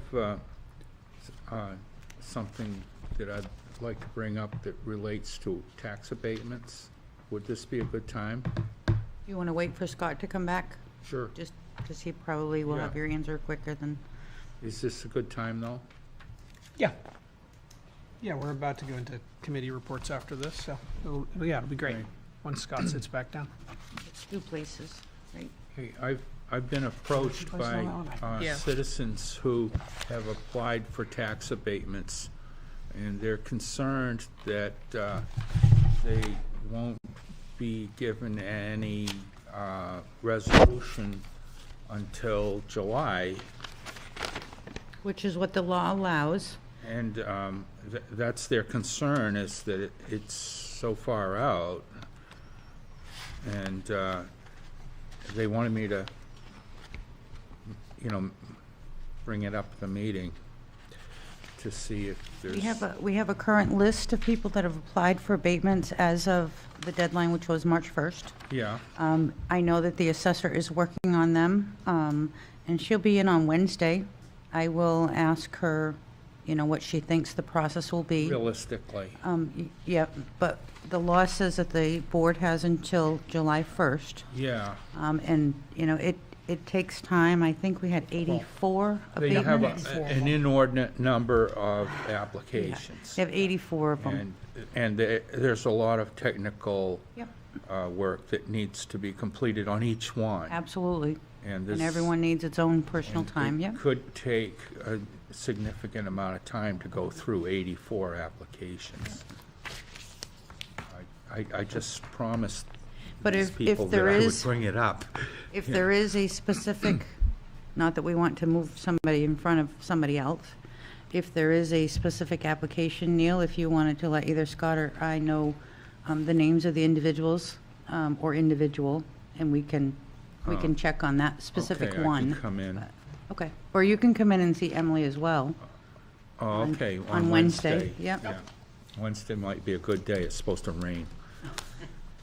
We through everything? Yes, I'm good. On the note of where am I going taxation, we had at town meeting, an individual approached me afterwards and asked about the current taxation on Little Antlers. On what, that's not, I'm sorry. On Little Oh, yeah, Antlers. I heard that, too. Non-taxable. Why? They are run under the governances of Midstate, which, Well, I understand the parent ownership is a nonprofit company, but for the property to be tax exempt, it has to be for, They qualify in the Yeah. 501c3. yeah, they do. they qualify, their ownership qualifies, but The The Little usage Antlers of the- does as a daycare supplemented by federal funds. Because there's federal funds that's supplementing it? Is there any kind of auditing? I'm just thinking they're Yeah, literally we've been out to audit competing, them. they're competing with a daycare that's directly across the street that's not tax exempt. Right? So that feels like unfair competitive advantage for them. Well, the ED, like Bob, was mentioning the fact that they were going to take low income, kids who would not be able to go to a for-profit My center. understanding is they're not That's charging the any, they're not that's the charging any less supplemental than money they across the get street. Is to take a percentage, the percentage of the children that attend Little Antlers have to be in that category. Okay. And that's being audited? Yep, Emily was out there and audited them during the summer. I Do you think know what that- the percentage is? I don't, Mary Ann, we can find out. Okay. I'd be interested to hear, yeah. 10% or something? No, I will Yeah, because follow it feels up like on they're working a loophole on us here that is a little unfair. Yeah. Well, I think it needs to be watched. I do too. I will check up on that and report back. Thank you. Anything else before we go into committee reports? Good on signature file. All right, Plymouth Village Water and Sewer. I oddly have nothing. I don't know why there hasn't been, no. Amy, No, I know I had one conflict, but I owe to get back to that. I already did that. Planning Board, Neil? Oh, yeah. We had a meeting, just if I can pull it out. We had a meeting on March 21st. We had two applications, site plan review for a new hotel pavilion at the Alex Ray Lodge, which, the former Toby's, or Red Roof Lodge. We gave them an approval to build a 28 by 48 structure, which is going to have open sides, and it's going to be between the main hotel and the old Toby building. And, I'm sorry, what's the Toby building? well, it's the big brick building on the corner. Oh, okay. That's where, remember the big sign they had? I don't know if it's still I do. there or not, but. It's Too still young. there. Can't give up a good sign So, like that. they're planning to use it for, like wedding venue type activity, and, everything fell in line. We approved it. There was a neighbor who had no problems. He just didn't want them to cut a certain tree. They said they weren't gonna cut it. You know, that was it. Then. Was the neighbor the PD, or? No, it wasn't the P. Okay. Then the second application was for Hess Engineering and Construction to build a 6,000 square foot building with commercial space on the first floor and 2 dwelling units on the second floor. And that will be located on Yetton Road. As you come in off Tenny Mountain Highway, it's it's going to be on the left, opposite the entrance to the mini malls. Okay. There's a piece of land that it's adjacent to the Clay Brook, they call it. And we almost gave them a conditional approval, but there were a couple of loose ends that we need to have determined before the next meeting. And I anticipate that we'll give him full approval at the next meeting. So what's the nature of the business? It's Comfort Keepers, Oh, What's a comfort keeper? and they've been it's like leasing. a chain. They've Is that been, a well, nonprofit? I don't think so. They seem to be growing. They've been leasing at the mini mall across the street, and they want to have their own property. And the way they have it planned, they're gonna have one building to start, and then eventually they have, in their plan, they have a phase two. And it's all engineered by Hess Engineering from Ashland. And Mr. Hess was very informative, and he's got to get a highway road driveway permit, because Yetton Road's a state highway, and he needs a couple other things. I think he needs to have water and sewer come out, and they've got to find the pressure main that goes across their property. They've got to locate it, water and sewer. I guess it's sewer. And it goes across that old bridge where Route 25 originally went before they built Tenny Mountain Highway. And that's the pressure main from Tenny Mountain that goes to the sewer plant, all the way down Tenny Mountain Highway. And there's a pump station on Yetton Road. And then they're waiting for a wetlands permit. And they're not really going to impact much of the wetland. It's going to be a minimum impact, or minor impact. Minimum. Less than 3,000 square feet. So, once they have those three things, they'll be all set. Anything else from planning board? No, All right. it's pretty good meeting. Campus Community Council, we just heard, April 10th. Correct. Plymouth School District. Hasn't met until the beginning of April, so that's next time. Conservation?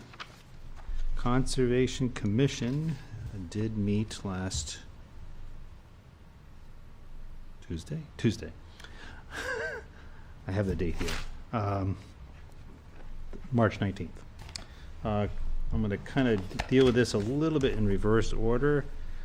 They did have a question about our contract with Access GIS, the folks that provide the online tax maps and what have you. Specifically, there's some question about whether some of the data that is included in that system is available for use by the Conservation Commission.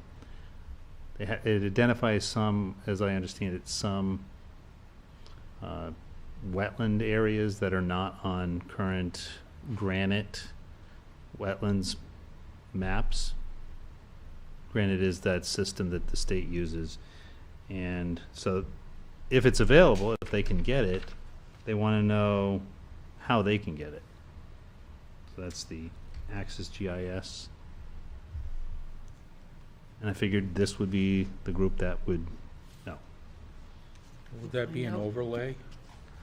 I'm assuming it's got to be some sort of overlay, but I don't know how it's coded in the system. Yeah. I think conceptually, yes, they should be able to get access to that. Yeah. And then the question is how. Right, we'll check on that and get back, definitely. Is that something Joseph would be? No, it wouldn't be something Joseph would do, it would be something that Terry. Cartographics and CAI are companies that we use. We'll check with them. I live in the. So this is for use by INA? Yeah, well, Something like that, or? but also they want to provide it to the granite system, so that would be up to date, and they would have that wetland area that is currently not in the granite system, That might be a problem, I think. Why would the state Do necessarily? they have any specific areas? They did, but I don't remember which. Okay. Because some of our tax map lots do show significant wetlands areas. I mean, I'm Like, for sure, example, down here on North Main Street, the parking lot that Alex Ray owns, that's utilized by the university, if you look at that lot, it shows significant wetlands overlay in the color green. But I don't know about other I don't- ones that may be specific. this one was specific. I don't Okay. remember which lot it was Okay, off the top of my head. Ina would certainly know. okay. But the question is it available? Can we get it? Is the first thing to address. And if the answer is yes, obviously then we can get more specific. Okay.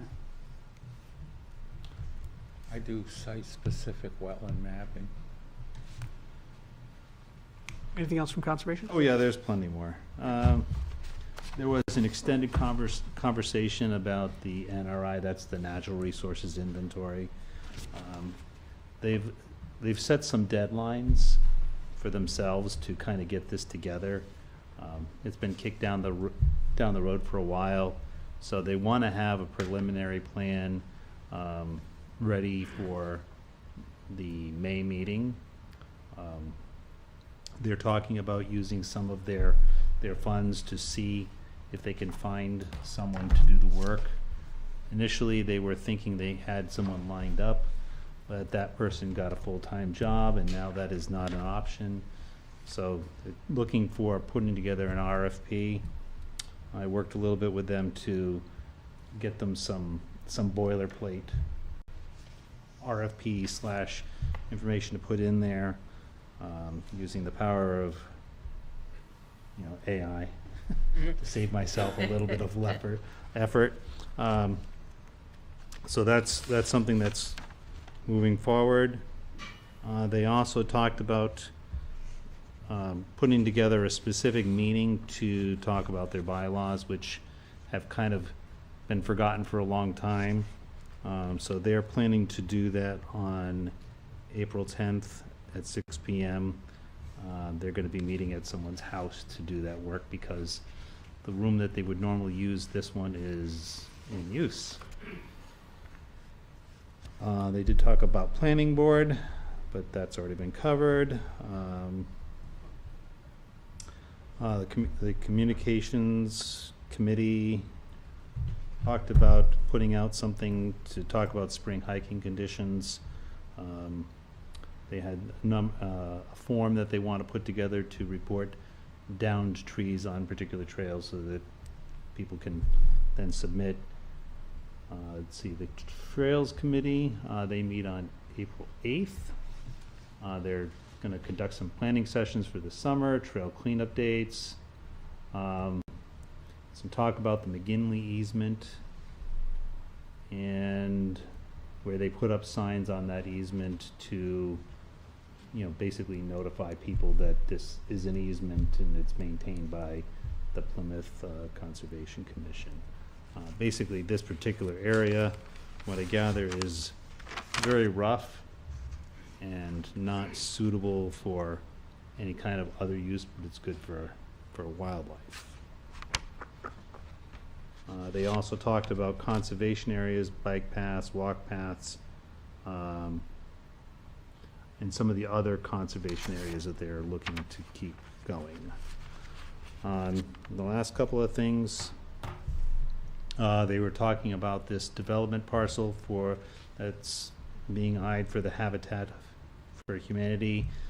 You probably know some about this if it's probably going through zoning or planning board.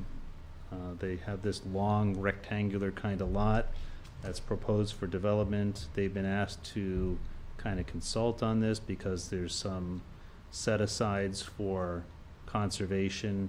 I guess there's like a few small areas at different locations.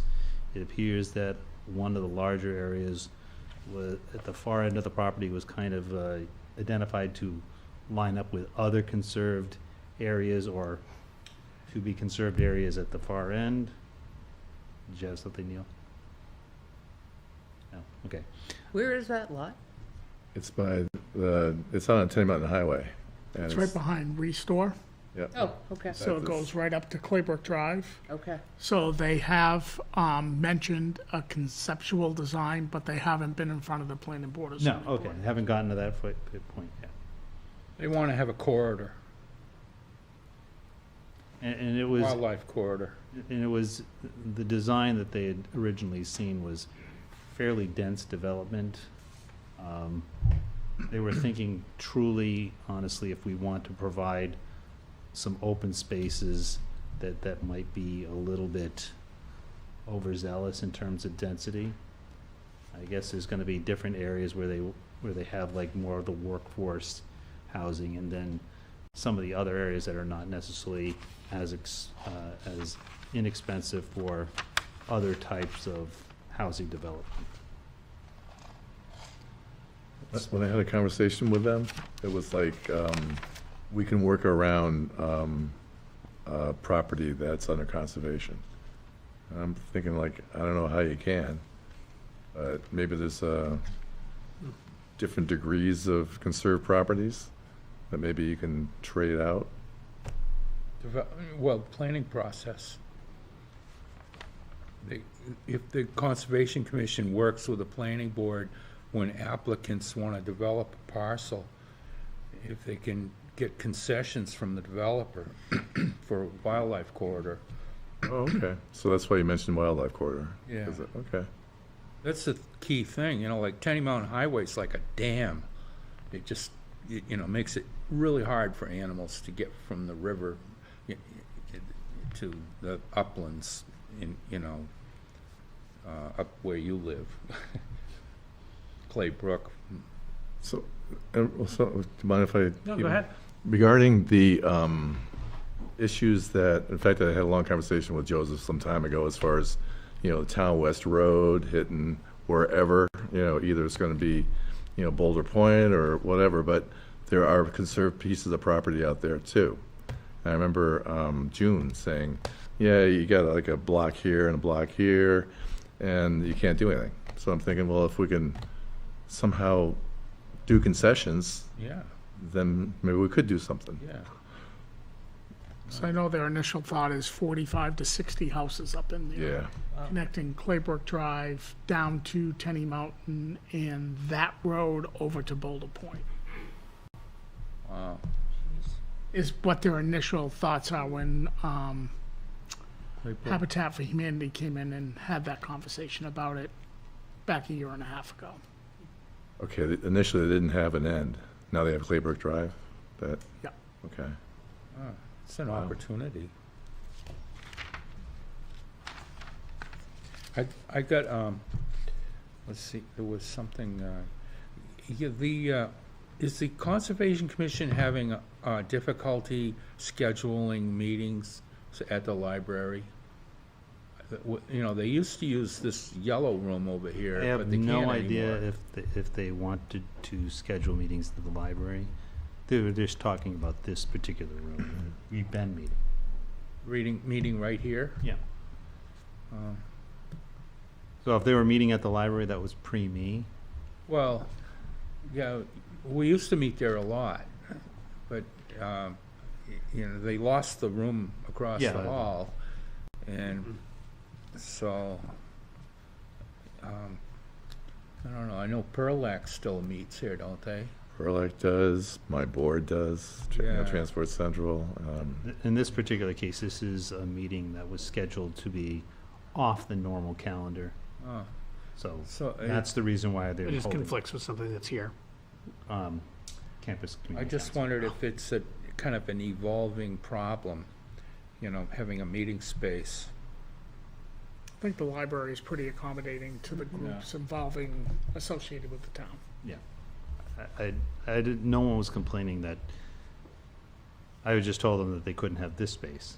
Yeah, Because I knew that when they chose the 10th, I'm like, wait a minute, there's something scheduled at 5:15. yeah, planning, zoning. And the last thing they had on the agenda to talk about was, of consequence, was the Oxbow update. That's the conserved land that's across the river here a little bit. They were talking about having, creating a management plan that kind of takes care of it into perpetuity. They also talked about Larry Spencer trying to hand off a lot of the stuff. I think he's trying to back out of a lot of his responsibilities there. And so they're looking for to have that plan in place before the actual land purchase. They anticipate that to take place before June 30th? Did anybody say anything? I don't recall specific dates. Okay. Is some of their budget going towards that? Or, Yeah, we have 13,000 that's still being set on for that.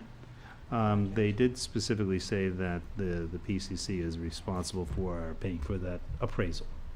The appraisal? It's what I have in my notes. Okay. Just trying to think, see what else in here is relevant. Nope, that's about it for that.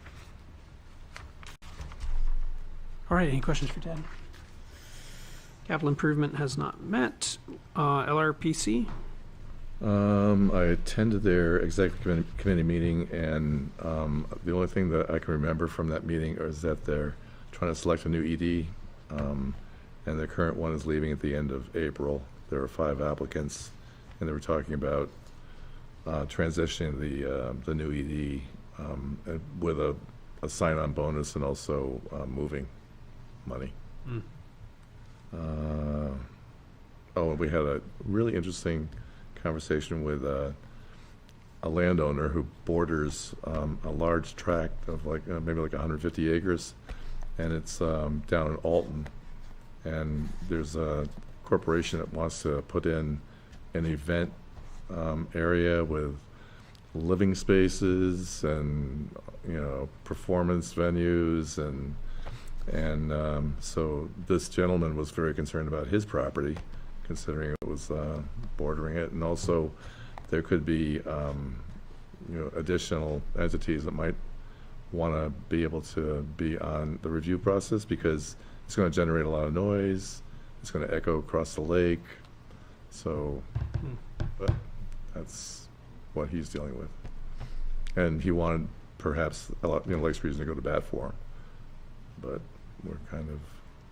we don't cover Alton. They haven't joined LRPC. Well, they should be part of it, but they haven't paid their dues. So, but Maybe that's why they picked Alton. I can see. Well, large, very desirable pieces of property are kind of like going like dominoes. Buying up a mountaintop, clear cutting it, and now they're going to put a performance venue in it. Parks and Rec? There's no scheduled meeting for the foreseeable future. Parking, economic development? So I think Scott touched on some of the talk bit of the economic development last week. Let's see. We are now looking for another town member. They said Mike left. I don't know who. Mike Ahern, thank you. John, as mentioned before, is getting a couple courses launched off for the fall, one digital media branding and one physical branding. He also spoke to some students to sort of get their feedback on the town. Part of our conversations, some of it was not logo. What's the word I'm looking for? Slogan. Thank you. How do we see Plymouth? He talked to some students as well on goods, bads about Plymouth, things they see. One of them was Tenny Mountain Highway being an eyesore. They talked a bit about the amphitheater, which I didn't realize it was that important to the students. I was surprised at that. Obviously parking, the Museum of White Mountains, things like that. So that's, I think, one of the attractions really right now, because a lot of it is discussion. Kicking off, we went into not a tangent, but a deep dive on housing and the challenges, and adding more jobs, adding more businesses to housing. Chicken and egg, which comes first. We talked about that for quite some time, and it's important. And it's something we'll continue to talk about. And then we certainly touched on parking, and certainly one of the observations is, and according to Jess, people don't like to walk, including Jess, park and then walk up. She was a firm believer in not walking. So, certainly still challenges that I think we're all aware of anyway, so we'll see where that goes. The heartbeat of New Hampshire. So we discussed that. Was that the 603 one with the chamber? Maybe I'm confusing it. It was. Yeah, so the chamber has something similar as well. So we're still sort of, we'll veto that. I don't know. We're still kind of kicking Well, around. stupid digression. So, I told her that, hey, I was like a DJ at WPNH. I know, that was something new to me. And the fact that their logo was, quality rock from the heart of New Hampshire here at 100.1 WPNH. I only said that about 1,000 times. Like riding a bike. Excuse me. So, Where's their office? Chamber of Commerce. at the The thing. enterprise. Enterprise Center? Yeah, a lot of it we zoom in anyway. Have they discussed, prospect of a business park at all? No, I'm not sure that that's in there. It's not in their bailiwick? Yeah, I don't think so. Plus, it's not just obviously Plymouth. They cover although Plymouth yeah. being the larger area. So that's about it. All right, Energy Commission. I missed the last meeting, but they were basically reviewing the data that was captured. And apparently, the QR codes and the questionnaires and also it's still on our website. So I think people are still knocking off, responses. So, but there were quite a few records that they're playing with. How many responses did they get?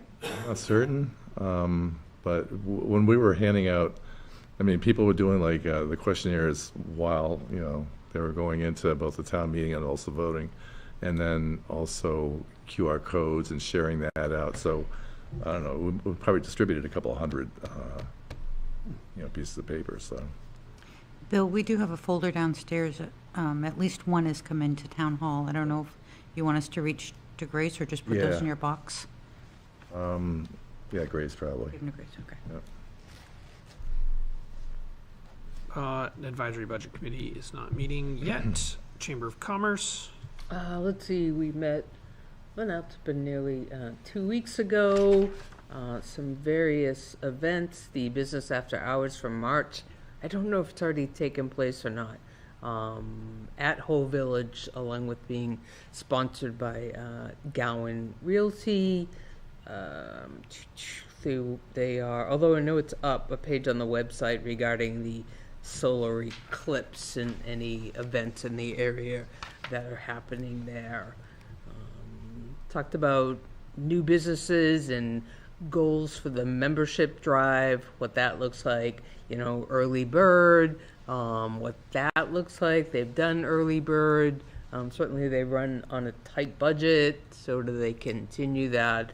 Because they've certainly, we're talking about member dues increase for 2026.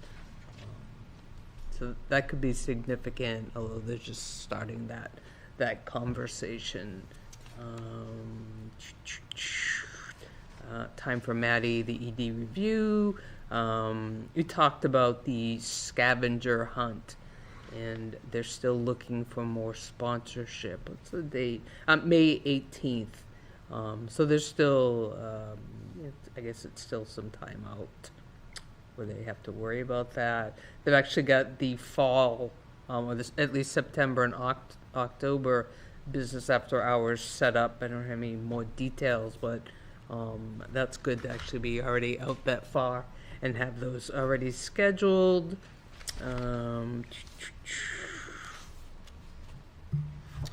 They did a Leap of Kindness event for February 29th. I think that's a thing.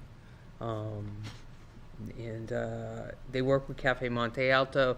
They each put in $200, so a total of $400. Here's a free coffee, that type of thing event, and it seemed to go very well. And the annual meeting is coming up on June 18th. They're looking at either Merrill Place or the Owl's Nest. And that is all I have. Okay. Perlac. We're going to meet tomorrow night? Yeah, I think it's tomorrow night. And most recently, we had a visit from representatives from Eversource and their contractor, was it AVP or something like that, and basically described the latest of their pole replacements.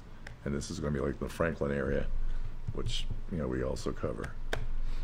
But there's been some discussion about the replacement of these, and I think that they're doing it in a manner that's, as good as it can be.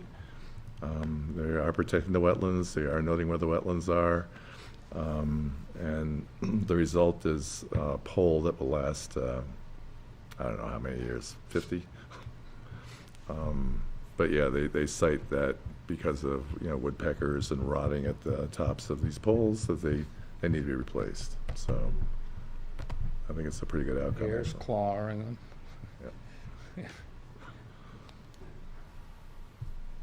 That's about it. And nothing from police and fire building assessment? No, I need to follow up with Kevin to get a meeting scheduled on that since town meeting, that did pass. Yep, sounds good. Any public comments?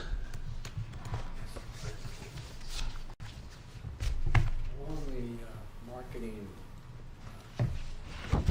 Plymouth nicknames or whatever, we used to be known the gateway to the mountains. But also we have, our Chase Street Market has a sign that was cast iron in 1935 that Plymouth was the scenic hub of New Hampshire. And Was we're the, gonna- say that again? the scenic hub of New Oh, Hampshire. hub, okay. It was down in Meredith, and but we're going to try to purpose a sign and say it's just clean it up and put Plymouth as a scenic hub of New Hampshire, and there's a lot of different statements you can make from that.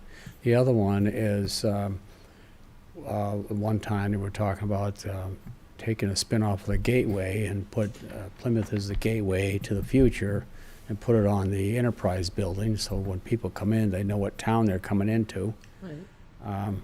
But there's a was a list produced of all the different potential nicknames, if you will. But just thought I'd add that in there. Thank you. Thanks, Frank. Thanks, Frank. I don't know if anybody else noticed there was I don't know if she was a Girl Scout, but a student at town voting. Yeah. Girl Scout. Yeah, that's good for her. That's great. Yeah. That's great. Was she putting it on, where was she thinking That's, of putting it? So Top award. the new sign, she's already raised enough funds for one sign. She's starting on a second sign. The new sign will go where the Welcome to Plymouth sign is at Warren Street and Main Oh, Street. yeah, okay, right. So that area will be all cleaned out by the beautification committee and the highway department, Nice. and that's where that new sign will go. And if she raises enough funds for the second sign, it will go somewhere on the north end of town. Right, There was a sign near the armory. Right. right. And one coming up Highland, and we She don't. has, I think in the newsletter this week, there's 3 or 4 other events that she has scheduled that are fundraising events for the second sign. Ella Duchette, that's the, Yes. She's the looking young for a lady. job? Oh, sorry, my own. Eat somebody with What, you getting ready, a dog? my dog, my puppy. any other public comments? I don't know if I have a comment, but I wanted to talk about the, Yeah, please, you want to just grab either the podium or a seat or whatever. well, What's your name? my name is Woody Garber, and I live at 32 High Street. And I really like our Memorial Square down there. I mean, for a small town, it's really nice. And the monuments we have there are very appropriate and well done. And public art is, fraught with difficulty, and it's so easy to get things wrong. And the cannon stuck out for me, and I thought, well, it's a historical relic, you know, and then after giving it considerable thought, it's a museum piece, and it's loot. In a word, it's battle loot, and it glorifies war, and it also immortalizes a tremendous victory. These are all really good things, but if you're going to have a victory monument or some kind of thing like that, or to have a historical monument, generally, I'm not an expert, although I am quickly becoming one, maybe. The monument needs to tie in the human factor. And we leave artifacts to rot on battlefields because it's appropriate. You know, if we're going to put a roof over a cannon, well, we need to put a roof over our homeless veterans first. So a roof over a cannon in a memorial space is not appropriate, in my view. It's not in a museum or a reenactment or something like that. It's appropriate, but this is a memorial space.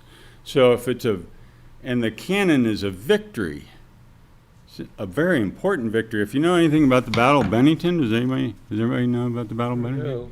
It's in a small little nutshell, and the amount of people that were involved was probably less than the population of the high school. You know, it's just small, tiny numbers of people. But everything about the battle, and it was an utter victory for the United States, and it was the first time the United States fought against British regulars and won, which undermined the entire British, you know, feeling of invincibility. And then it directly led, the loss of the people at Bennington directly led to the victories at Sarasota, the two battles there. And the battle is memorialized in many ways. There's all kind of, you know, the Bennington battle is very important. There's a battlefield memorial that's great. The tallest building in Vermont is the memorial for Bennington, the Battle of Bennington. So I think as a museum piece or as a battle memorial or as a battle marker, I don't think the cannon is appropriate. But as a victory piece, as a memorial, as it is in our town square, it's quite appropriate. But I think, in my view, I think it should tie in the veterans, in the human factor. And modern monuments, this is way out of my league, but and if we wanted to do anything, of course, it would have to be with a lot of input and lots of, you know, community, input and all these kind of things. But modern monuments like the Vietnam Monument, where people are encouraged to go in and have rubbings and stuff. So the modern monuments are very much more inclusive and about the human suffering, about the veterans and the human suffering. So if we're going to put a roof over a cannon, we need to acknowledge the homeless veterans, you know, maybe a bronze homeless veteran, you know, on a park bench in some way, or, you know, some other appropriate means or way to honor both the loot, the victory, but it's really, it's a museum piece in a memorial, and it needs, I just think it's incongruous. Any thoughts? Is this too much? No, it's very thoughtful. What do you have a suggestion of how to resolve that incongruity? Well, I've always thought, I grew up with a lot of Vietnam vets, and I always thought an appropriate Vietnam veteran memorial would be a bronze cardboard box with a alcoholic, drug-addicted veteran shivering in the cold because he sold his coat. Yeah. That, to me, would be an appropriate, you know, but that's a little harsh. So maybe we could ease up a little, you know, but somehow also acknowledge, you know, maybe park benches around with acknowledging like the People's Army after World War I that was camped outside of Washington, that was busted apart by Patton, or the the Vietnam vet. You know, I don't know, just I would be really interested to hear if there was some way to also tie that to Plymouth in some way. Yeah, that's another thing I was Connected thinking of. to Who here. brought that cannon? Why is that cannon here? There's 4 cannons involved. There's 2 3-pounders and 2 6-pounders. That cannon, my 5th great grandfather's brother, Adna Penniman, was a captain in John Stark's army, and he brought that cannon back from Bennington. Right. Now, was he bringing it back? I mean, the first thing they wanted He to was do from is... Plymouth. So he brought it back, but I mean, I'm sure they wanted to use it in the war first. Well, But he brought it back They here? possessed that cannon. So from the battle, he brought it back Oh, to I here? don't know.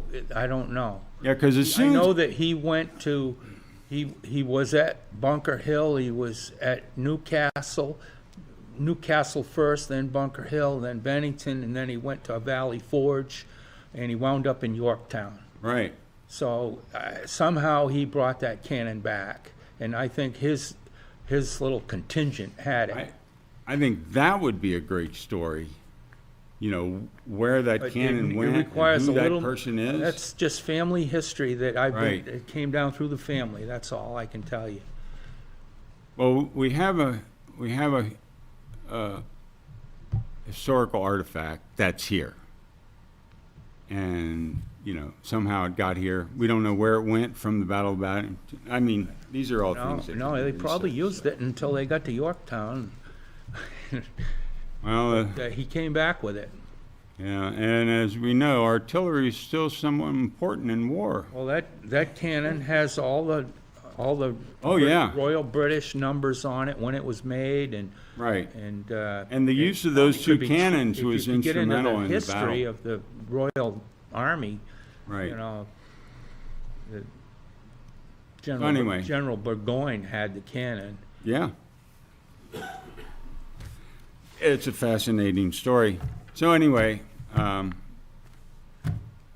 idea to throw a roof over the cannon is not a good idea. It's a really bad idea from a lot of different... It doesn't do any harm to think about it. No, doesn't do any harm, and I've uncovered a lot of... There's a lot about monuments and the history of monuments and what we're trying to do with monuments now. And so, anyway. So are you actively involved in various monuments, or you? No, I just seen a lot of them and been to a lot of battles. Right, I was just wondering your Or interest. battle areas, I guess. I I was wasn't in just the wondering your service. interests. To be perfectly honest, you guys have a memorial down there that has the Merchant Mariners on it. There's 6 services and everybody just leaves at 5 and they leave us out. You guys have us down there. Thank you very much. So that's my personal interest. And then I'm also, you know, I'm one of those people that got to a battleground. It's like, this ain't so bad. Well, there was a big battle right down the street here at the Oxbow back when Baker? Captain Thomas Baker. Yeah. I guess what they did is it was just 1740, and they came up and they were surrounded by the Indians, and so they all broke into small groups, and each one of them made a big bonfire to make it look like there was a lot of them, and that way the Indians didn't attack them. And then something happened after that. I couldn't tell you the rest of the story. Well, all during this same time, when Burgoyne was marching south, there were bands of marauders of all 4 factions, I guess you could call them, who were just roaming the ground and burning out settlements and houses and stuff like that. They needed food for that, aren't Yeah, they? so 10,000 men. the whole country was, you know, the whole area was up in arms. That was a brutal battle. It was god-awful. And the cannons, those cannons fired grape shot, and I don't know if you know about grape shot. Yeah. It's awful. Anyway, Well, if you have further thoughts or Yeah. or ideas, or I mean, I think we're supportive of ideas there, Right. but Yeah. we're also not necessarily in the in the know of how to be creative about a good solution there. But Yeah, just something appropriate. Maybe nothing at all would be appropriate. You know? Who knows? But anyway, mostly I wanted to say my idea is really bad. And Have you gone to the Historical Society to meet with them at all? yeah, I'm just getting used to this idea of living on land. So yeah.